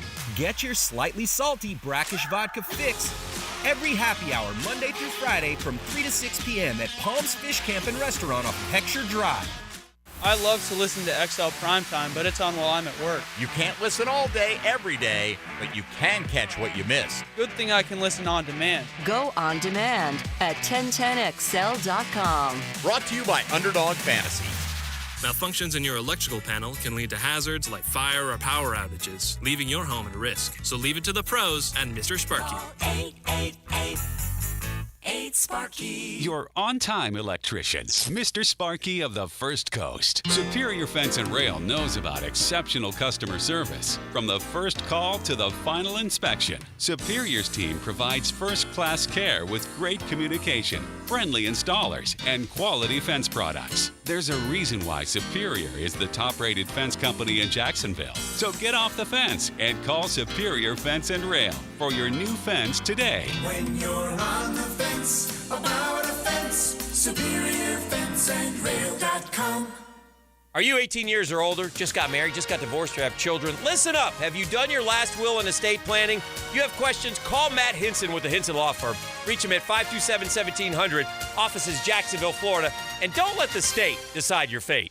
In 1956, Elvis Presley, Carl Perkins, Jerry Lee Lewis, and Johnny Cash got together for a very impromptu recording session at Sun Studios in Memphis. 25 years later, the recording was released to the public, dubbed the $1 Million Quartet. The story went on to be a Broadway hit, which you can now see at the Alhambra Theater. Relive the day of the $1 Million Quartet, now on stage through February 17th. Go to alhambrajax.com or call 641-1212.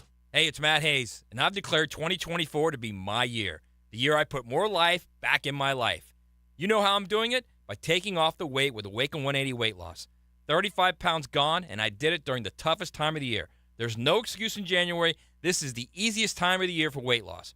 Resolutions, gearing up for our year, knowing we can do it with the right support. Awaken 180 isn't just the support, it's the roadmap and solution to help you accomplish what no other program has been able to do for you before. I'm dropping 4 to 5 pounds a week, over 35 pounds gone now, and haven't taken a drop, a pill, a spoonful of medications. I'm eating to lose weight, and honestly, having fun along the way. Make 2024 your year and do what Mike Dempsey did and what I'm doing, and what over 21,000 others have done. Choose the solution for weight loss. Awaken 180 weight loss. Call 844-346-1800 or online at awaken180weightloss.com. Mark Watson with Hardball Creative. What's better than beer? Cold beer. Put your company logo on a custom koozie. Check them out at hardballcreative.com. Hardball Creative. Hardball does it all.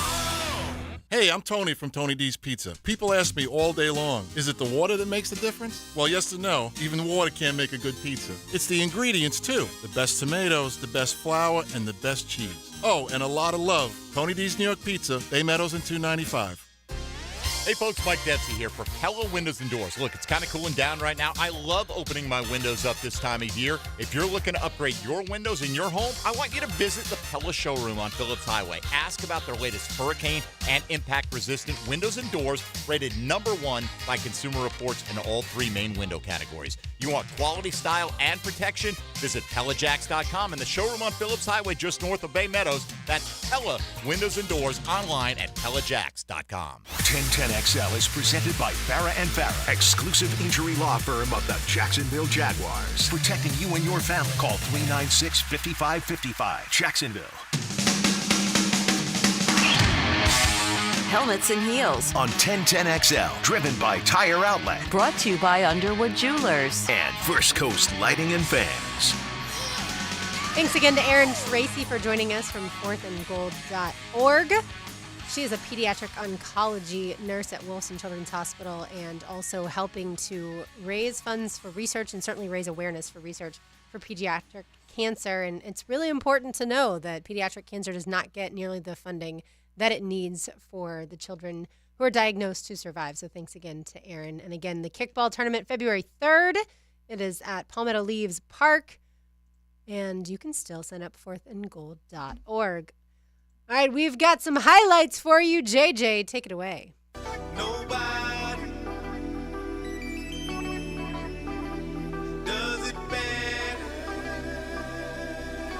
Baker Mayfield touchdown pass to Trey Palmer to extend the Bucs lead to 25-9. But they've got to start having some answers on the offensive side of the ball. 2nd and 4.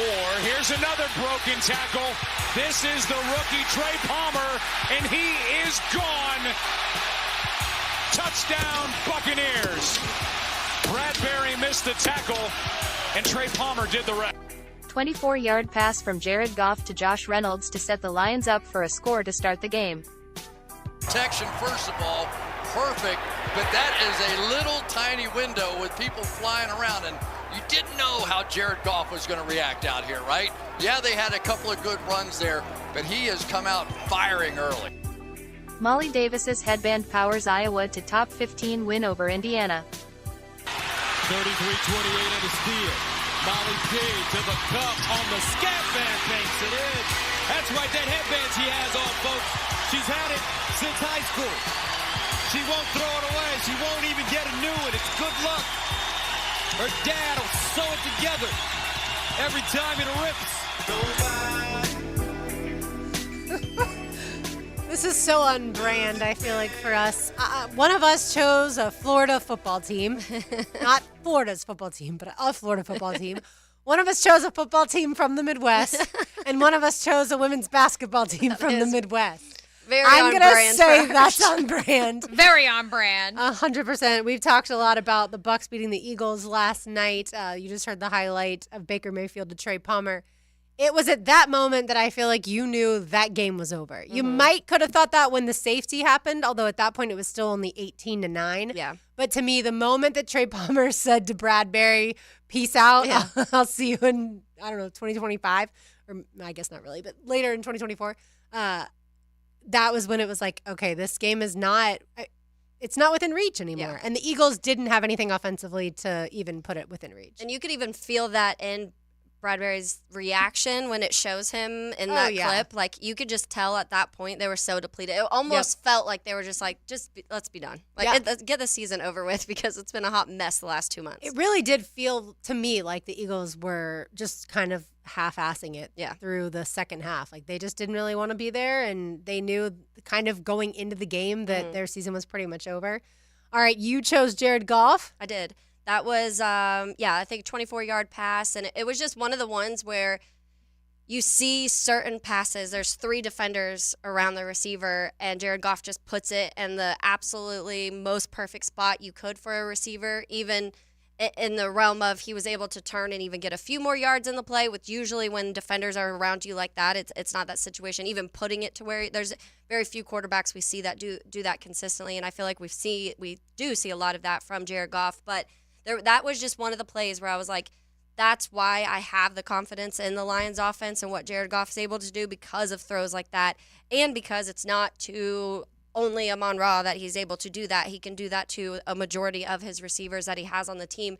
And there's just that little extra level of confidence that you see there. And, so that was that play. And I was talking to you about this when we were on break, and I'm like, man, it's funny how differently I feel towards the Lions and Packers, and then I was like, well, obviously, like, the Packers win a lot more, so that's it. But I was like, but I also don't like the Vikings, so it's just weird to where, like, if the Lions won the Super Bowl, I'd honestly probably be like, good for you, like, good job. But if it was the Packers or the Vikings, I'd be angry. But if the Lions started to win more consistently, then and that's where you could I guess spread the hate we'll around. Find out, then I'll hate all of them. Which is understandable. I feel like it is easy to really dislike the teams in your own division. Mm-hmm. I mean, the Texans are this great story, but not a single Jaguars fan is rooting for the Texans against the Ravens. Every single person, Jags fan, I should say, is rooting for the Ravens. I think the majority probably of people in general, like, if you're an NFL fan, you don't want this upstart team with a first-year head coach and a rookie quarterback to come in the league and to beat Lamar and the Ravens with all that they've worked for. At least that's how I view it. And Molly Davis's headband, I didn't know anything about it until that clip with Gus Johnson. It's not just that Molly is for the real Iowa women's basketball fans. Obviously, everyone knows Caitlin Clark. We have enough Caitlin Clark on this show. Caitlin Clark is wonderful. Molly Davis, though, she is a now grad transfer officially. She transferred last year for her 4th season, so now this is technically her COVID year, from Eastern Michigan, and was came off the bench last year, kind of sprung Caitlin a little bit for point guard duties, gave her a rest, first person off the bench. This year, because Monica Sonano left for the professional ranks, because McKenna Warnock opted to go to dental school. Yes, I know the irony of that, if you know my story, that she said she had to go to Iowa's dental school, which my mother wants to teach at one day. And so because of that, they've gotten a little bit more guard heavy just because of who they had coming up in the pipeline. And the best option for Iowa has been to go with a guard heavy lineup where Molly Davis is starting at the point guard position and allows Caitlin Clark to play off ball. I say all that for the sports part of this. Molly Davis, who I have met and is wonderful, is probably about 4 inches taller than me, which for those of you who don't know, spoiler alert, I am 5'2". And she's listed at, I think, 5'7" or 5'8". I don't know if she actually is. But Molly is epic because she wears this headband, right? She has a long ponytail. She doesn't put it in a bun. She's got really long hair. Her hair, trails down to the middle of her back, and she wears a headband. If you didn't know this, I always wore a headband growing up. I did not put my hair in a bun or a ponytail until I was in the 7th grade. I was all about the headband. I have plenty of incriminating photos of me with my Rugrats, my SpongeBob, you name it. I had all my headbands. And so for me to see Molly Davis's headband, which also has a Twitter account, by the way, getting the national love from Gus Johnson that it deserves. It was funny that he was like, heart. even when her dad sews it back together, yes, it rips. So Gus got there. Honestly, here's the thing for me. As we joke about the snow games this past week, because so many teams in basketball and football have been having to deal with this. Gus got there on Wednesday or Thursday and was there at shoot around, there at practice. This is, I think, the first time he's ever called a women's college basketball game. Wow. The fact that he was there, our girl from the Yes Network, Sarah, what's her name? Why am I blanking on her last name? Sarah Kustok, who does the games with Ian Eagle for the Nets. She was the analyst. I mean, this is the A team for Fox, for men's and women's college and professional basketball. And that was why so many people were like, just reschedule the game. Indiana had to fly in the day of because of the snowstorm. I'm like, yeah, but the problem is if you reschedule it, you can't guarantee it's going to get the eyeballs it's about to get. I mean, it's an 8 o'clock primetime game with Gus on the call. This is so monumental for women's basketball. And the Hawkeyes obviously delivered, so I was very happy with that. Molly had, I believe it was 14 points in the first half. Caitlin Clark started 2 of 11. And that's what this team to succeed this season is going to need. They're going to need someone besides Caitlin if she's bogged down or if she's, doesn't have her stroke that night. They're going to need someone because last year was Monica, and now she's, graduated and since, off to the WNBA and now, professional career. And so, yeah, the fact that it was Molly, we're big fans of Molly in my household. So I have a dumb question because I don't pay as close of attention to women's basketball. Yeah. Iowa's not number 1? They're number 2. Okay. They are number 2. South Carolina is number 1. South Carolina is number 1, which Dawn Staley did make headlines, which I love Dawn Staley. Great was it Michael Vick last night or was it, I forget, I think it was Randall Cunningham or Michael Vick, the jersey she had on during their win over Kentucky last night. She made headlines a few weeks ago with the buzzer beater from Caitlin about, the officiating call. The earlier in that final minute sequence, was it actually a shooting foul, ironically, on Molly Davis? Kim Mulkey made headlines last week prior to their stunning upset at the hands of Auburn. The LSU head coach, they fell, I think, to 12 because they got beat by Auburn on Sunday afternoon in Auburn. But Kim Mulkey made headlines because she said, at least I don't have any girl on my team that shoots 40 shots a game, which was obviously a shot at Caitlin. So, yeah, I mean, honestly, if you're looking drama. Right, if you're looking for drama, first of all, the parity is awesome because all these teams have gotten beat at some point or another. I think South Carolina may be undefeated, but that may be it. USC and UCLA was a top 10 matchup. The Lady Trojans got the win over the Lady Bruins, and so they jumped them in the rankings in the AP poll this week. Indiana obviously loses Grace Berger to the WNBA, but they have Mackenzie Holmes, who was a National Player of the Year candidate, so they're still in the conversation. Kansas State knocked off Iowa earlier in the year, and so they're a sneaky good team too. Baylor got beat by Iowa State, who was unranked at the time, because Baylor, even since Kim Mulkey's departure, as Ross Matisic, friend of the program, has reminded me, hasn't gone anywhere. They're still the class of the Big 12, but they got beat this weekend. So the parity is really good. But I would argue the drama is also pretty must watch at this juncture. But yeah, some cat fights. Yeah, but South Carolina is undefeated, and then there's 6 teams that all have 1 loss. Yeah, and Notre Dame. I was about to say, I forgot that I said I was going to watch the Notre Dame. Yeah, Noelle Ivy's team. They're really good. Last year I was like, next year I'm watching. And that's without Olivia Miles, because she's still recovering from the ACL tear from last February, which obviously it's been a year. Mm-hmm. I actually turned to Kevin and I was like, it's kind of weird. We haven't gotten an update. So we think that may be a Cam Rising situation where like she's taking a red shirt. She's only 20, so she's not eligible for the WNBA draft. And also, I don't think she wants to be in the same class as Caitlin Paige Beckers, Cameron Brink, and Angel Reese. I would just take a guess. Mm-hmm. So Notre Dame's an interesting one. They really took it to our girl Jazz Roberts in Miami in South Bend over the weekend. We did watch that game. But Miami's also hanging around. They have a couple of quality non-conference wins. So shout out to the local Bishop Kenny product, our friend of the program, Jazz Roberts, too. So a lot of great women's basketball being played. But, for Molly to get the national attention and love she deserves from Gus Johnson. Like, that's a thing. Like, I understand there's going to be some of you complaining about us talking about women's basketball and Gus Johnson, who is where would you rank him in just play-by-play guys right now nationally in terms of recognition? I mean, I would think even if you're not one of the people who can sit there and go through and name commentators, you know his name. Right. And that says something. And it's like when he's on the call, you know it's a big game. Yeah. And so the fact that, credit to Fox for creating this lane for women's basketball and for giving Iowa and Indiana a primetime game, it's very exciting. And I think Gus had a lot of fun doing it. Like, again, he flew out there early, spent some time with the team. Like, I'm all jazzed up about it. So. Well, meanwhile, in men's basketball, Florida lost 85-66 to Tennessee earlier. So it was a little bit closer at one point in time. The Vols had led by as much as 20, and then Florida cut the lead to 10, but then the Vols got back up, obviously, by a lot, and Dalton Connect had 39 points in the game. Yeah, the transfer from Northern Colorado. All right, we've got one segment to go here on Helmets and Heels, driven by Tarlet on 1010XL 92.5 FM. Choose your social channel. Twitter at 1010XL, Facebook at 1010XL, Instagram at 1010XL, TikTok at 1010XL, YouTube at 1010XL. 1010XL is there.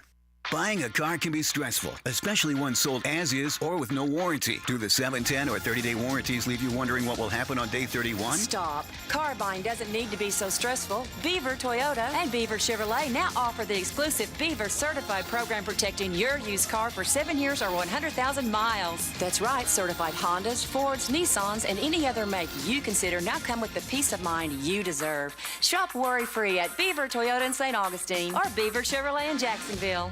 Hard Rock Bet presents Legal in Florida. You can bet the game on Hard Rock Bet. No more betting inside your head. Now Hard Rock Bet is legal in Florida. Now Hard Rock Bet is legal in Florida. Legal in Florida. It's safe, it's legal. We'll repeat that it is legal. Top rated sportsbook and it's the only one that's legal. Get a no-regret first bet up to $100 when you sign up now. Offered by the Seminole Tribe of Florida. Must be 21 and over and physically present in Florida to wager. Terms and conditions apply. Concerned about gambling? Please call 1-888-ADMIT-IT. When's the last time you had your dryer vent cleaned? A clogged dryer vent is a fire hazard and wastes money on your electric bill. First Coast Home Pros dryer vent cleaning specialists are here to help. FirstCoastHomePros.com. Me? Emotional during a Jags game? Yeah, sounds about right. I'm E.T. Listen to my instant reactions powered by Brackish Vodka on all 1010XL social media channels. This is Ellen Darley of Darley's Plumbing. As a family business, our reputation rests on decades of satisfied customers and their referrals. So for any size plumbing job, call Darley's Plumbing for a free estimate today. Darley'sPlumbing.com. The Bulls are back in town and taking over Jacksonville. Get ready for bull bucking mayhem at VyStar Veterans Memorial Arena, February 23rd and 24th.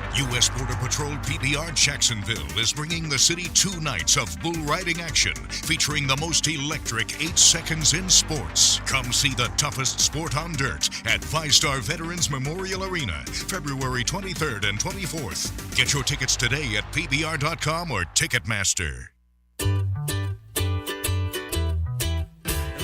The Pacifico is brewed for those who let go of the things that don't matter and hold on to the ones that do. That's living life anchors up. Pacifico, found in Baja, imported by surfers. Ask for a Pacifico when you're ready to live life anchors up. Pacifico is a crisp golden lager, brewed for those who know. It's what's behind a label that matters. Hello, this is Father Nicholas Lowe, and this month I want to talk to you about welcoming the winds of change in your life.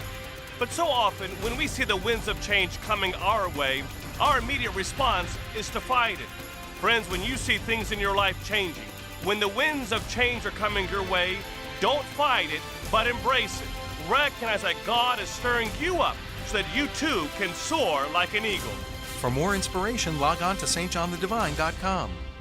No dental insurance? No problem. Introducing the Care Plus program from the dental offices of Dr. James McCall. For only $625 per year, you will receive 2 cleanings and dental exams, a full set of x-rays, plus 1 emergency dental exam and x-ray. You'll also receive a 20% discount on all other services offered. Kids 12 and under will receive the same program for only $525. Call Dr. McCall today at 620-9225. Family owned and managed for 20 years, Hidden Hills Golf Club boasts a unique and welcoming golfing atmosphere. Visit us at hiddenhillsgc.com to book your next round on our Arnold Palmer signature course. You'll be glad you did.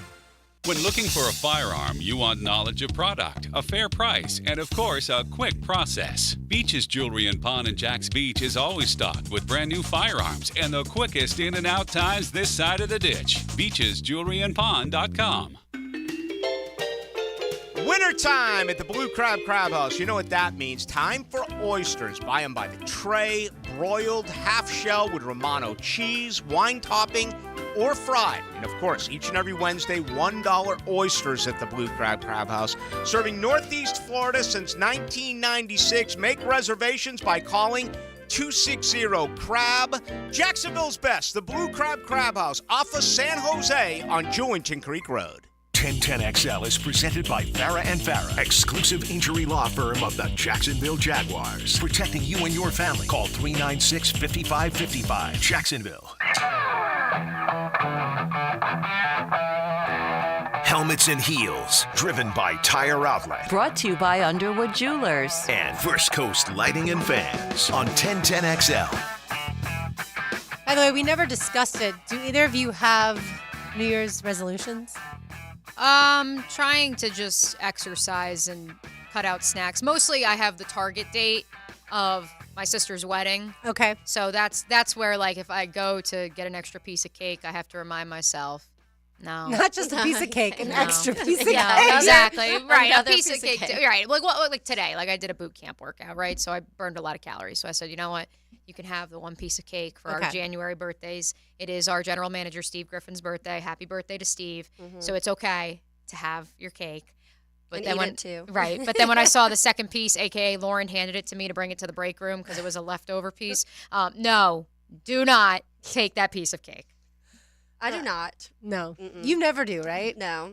I just. Taylor's like, I know I'm not trying going to do it. I'm not trying to improve myself. I'm already awesome, okay? I more so will have like goals that I'd like to hit. So not something that technically I need to change like daily, but hey, by the end of the year, I'd like X to happen. You know, and like I think this year, and I don't even know if this is actually doable, but I've struggled so bad last year with my allergies. Like this year, I want to figure this out and not die half the season because that's how I felt almost all this year.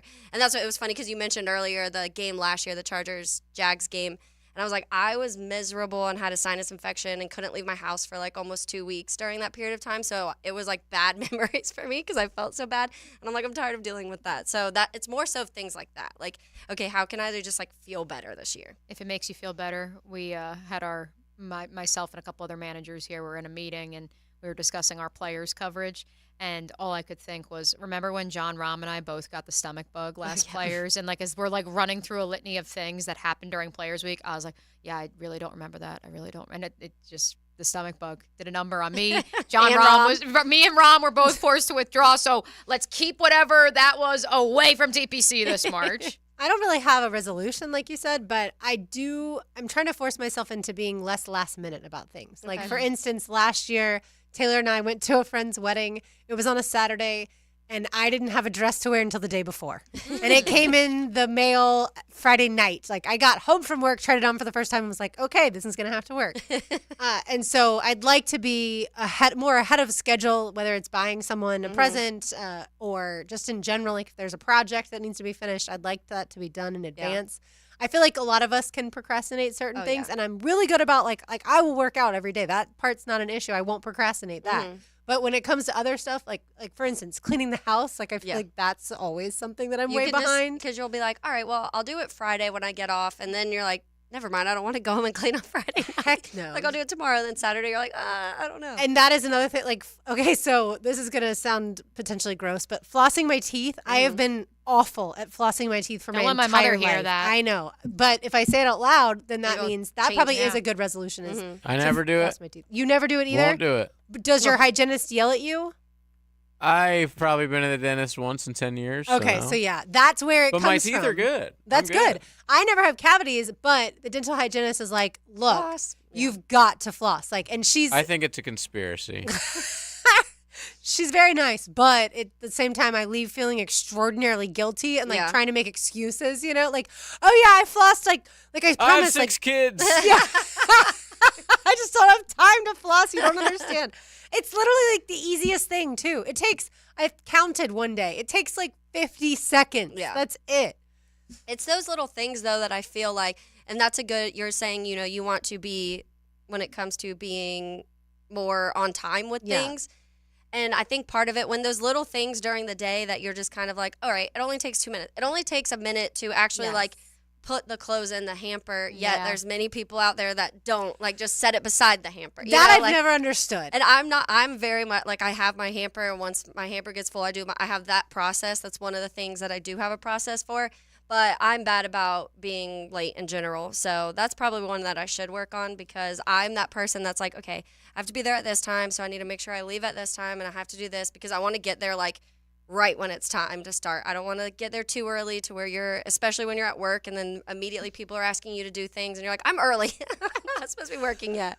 God forbid we get there early to places, because I mean, it's not like we have a device that we can just entertain us. Watch a game if I wanted to. Right. I have learned I literally have to lie to myself about what time I need to leave the house, or else I will be scrambling, because there's always one more thing that you can do. Yep. And so I'll literally be like, okay, if I need to leave by, let's say 10:30, I will tell myself, you have to be out the door at 10:20, even though the back of my mind knows, like, you haven't. It's like, you're lying to me. But it's literally, it's So- like, no, I have to leave by 10:20. Taylor heard this story already. I went in for my annual checkup for my car, and they informed me that my center console, it was the equivalent, the software was the equivalent of still using iOS 4 when iOS 14 is available.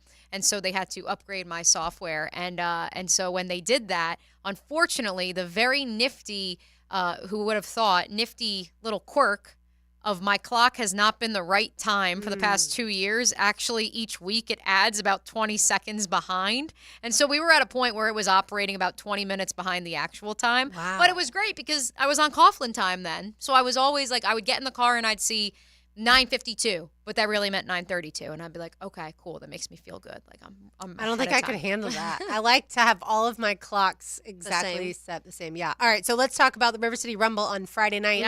UNF played host to JU. It was the 6th largest crowd in UNF history. We had Josh Allen, the Jaguar, not Josh Allen, Bills quarterback. Josh Allen, Caleb Chason, Foye Luakun, and Trayvon Walker all in attendance. So that was pretty cool, I think, for the students to get to see them having fun at the game. Foye was there, talking about on Coughlin time. Foye was there early and on time. Well, The you other- know he's a basketball analyst. He is. I'm trying to the get other him 3 were on. not exactly on time. Yeah, they showed up at some point during the first half. We've workshopped some ideas. Sounds like the games. We've workshopped some right. We've workshopped. Yeah, I know that's what the punchline was. We've workshopped, like, seriously, like, we've workshopped some ideas with Foye about, like, he loves basketball. Like, he, like, in the locker room during the season will come up to me in November and be talking about some random A10 game that I'm like, I have no idea if they're good or not, Foye. It's November. So, like, as soon as I saw him, like, 10 minutes before tip, already in his seat, I'm like, oh, he's locked in. But it was funny because he just kept like looking to his left because where the other players would come through would be on his left. And for like 10 basketball minutes, nobody. And I was like, this poor boy, he's literally sitting there by himself. Like, come on, guys. Get it together. Now, I'm sure, they had other stuff to do. I'm not blaming them for being late. Like walking in and he was like, when? Because they just were not, they were on Taylor time, not on Coughlin time. But either way, I thought the game itself was fantastic. And certainly the fact that JU led at the half, I think was a little bit of a surprise to people. But then the UNF shooting went off in the second half. Yeah, I actually said to Foye when I talked to him at halftime, the standout for me, if you're going to go to a UNF game at all this year, was Jalen Smith, the true freshman point guard. It's been well documented how many players UNF lost to the portal. They were a veteran team a season ago.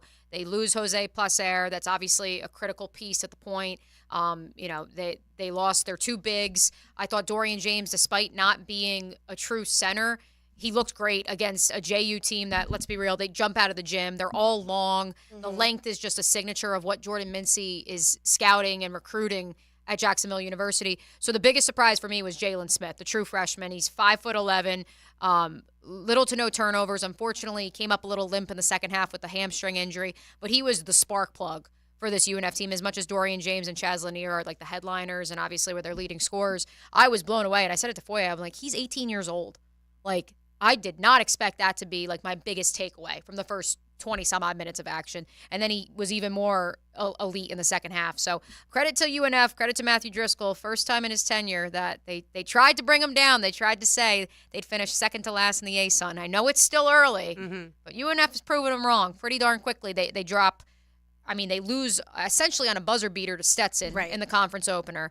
They beat Florida Gulf Coast, who beat FAU, who had just beaten the number one team in the country, by 20. Yeah. And then they do what they just did to JU, where they ran away in the second half. So, listen, it's going to be, it's going to be a dogfight down the stretch in the ASUN, because I don't think there really is, a team that, like how Liberty was a few years ago. True, just run away. Right. Yeah. I don't think anybody's going to run away with it. Kennesaw State, who they have coming to UNF Arena on Thursday, is in a little bit of a rebuilding mode. Their head coach headed to South Florida after their run to the NCAA tournament a year ago. So I'm excited to see what's going to happen for both these teams. And, of course, River City Rumble Part 2 comes up in late February. Yes, February 23rd. That is a Friday. Taylor, have you ever been to the River City Rumble, either at UNF or JU? I do need to go. I always hear, and I always know tons of people that go to this game. Like, that's how, just around here, how popular it is. So I need to go to the next one.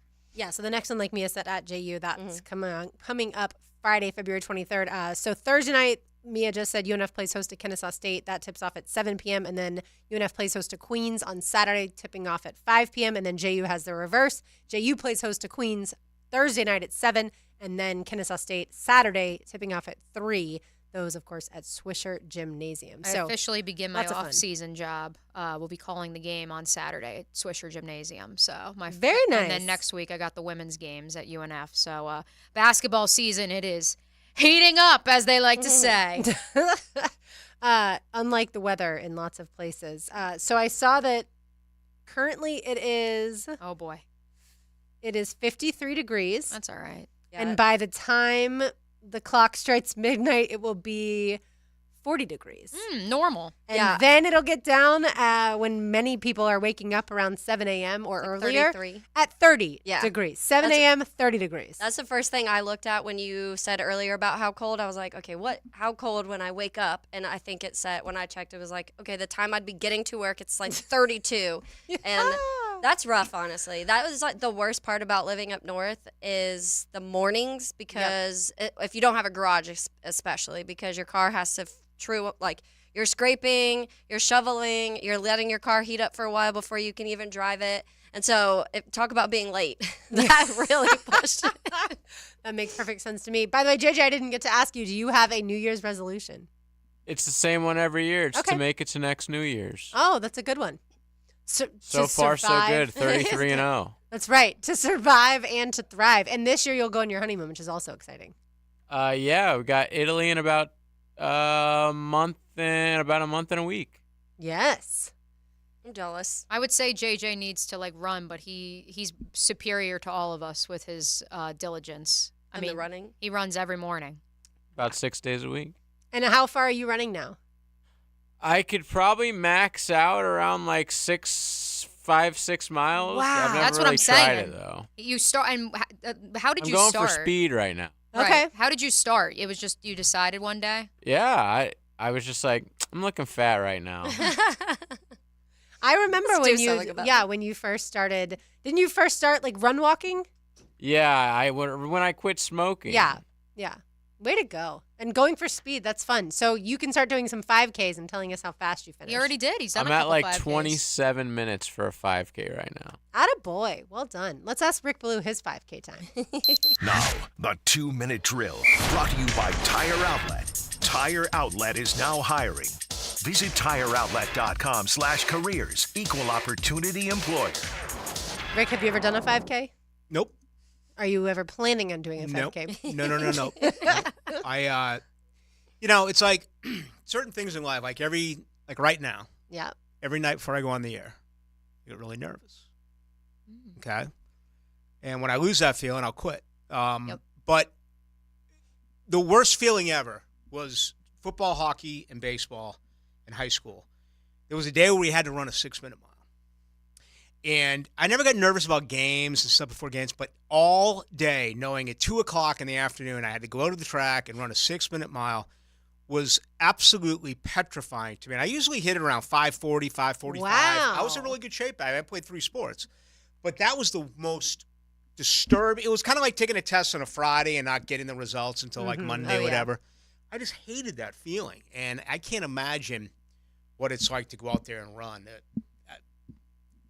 I bet I could go a couple hundred yards now. I hate to say it. I walk every day.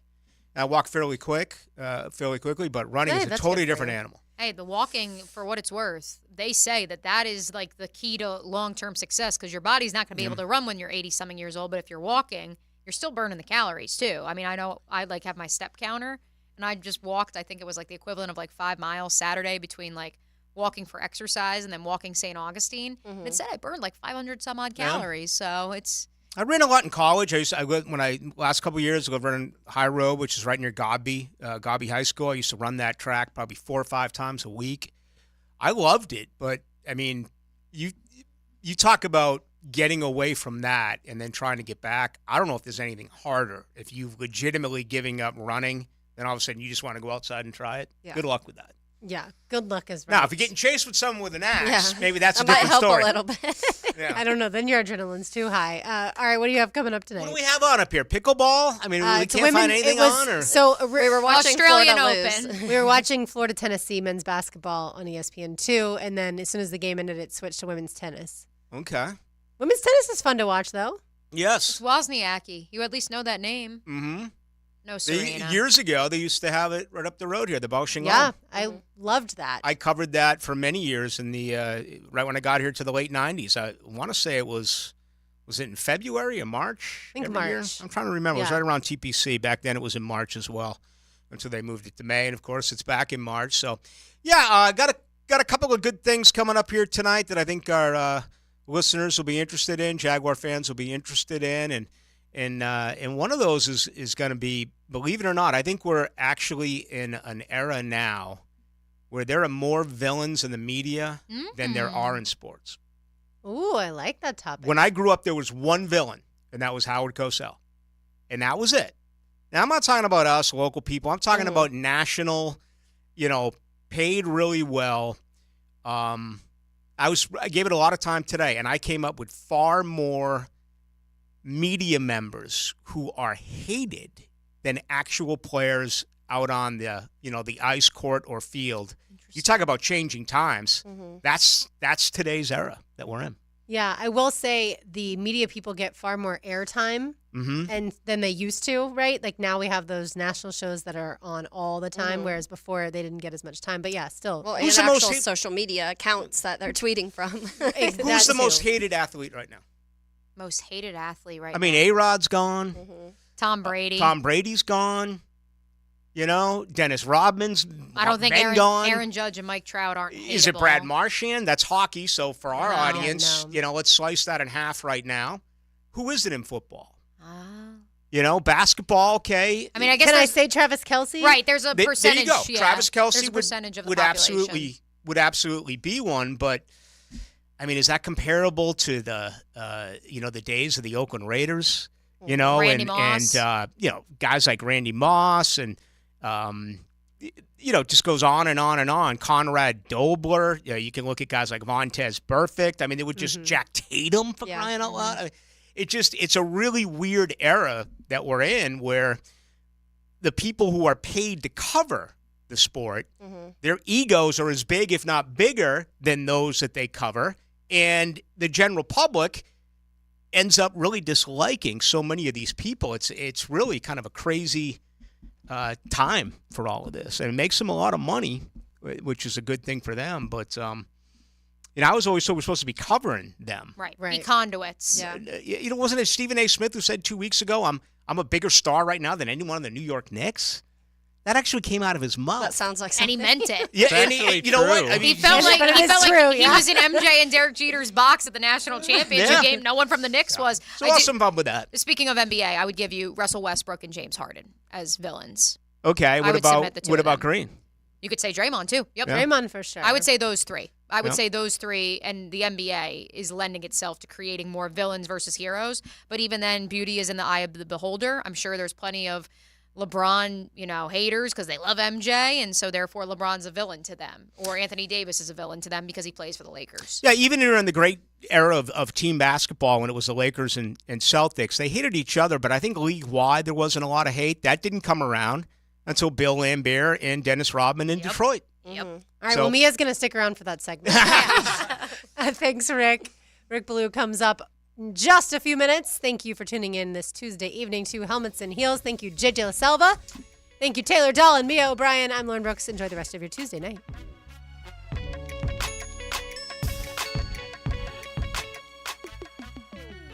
He's our best tackler. Number 55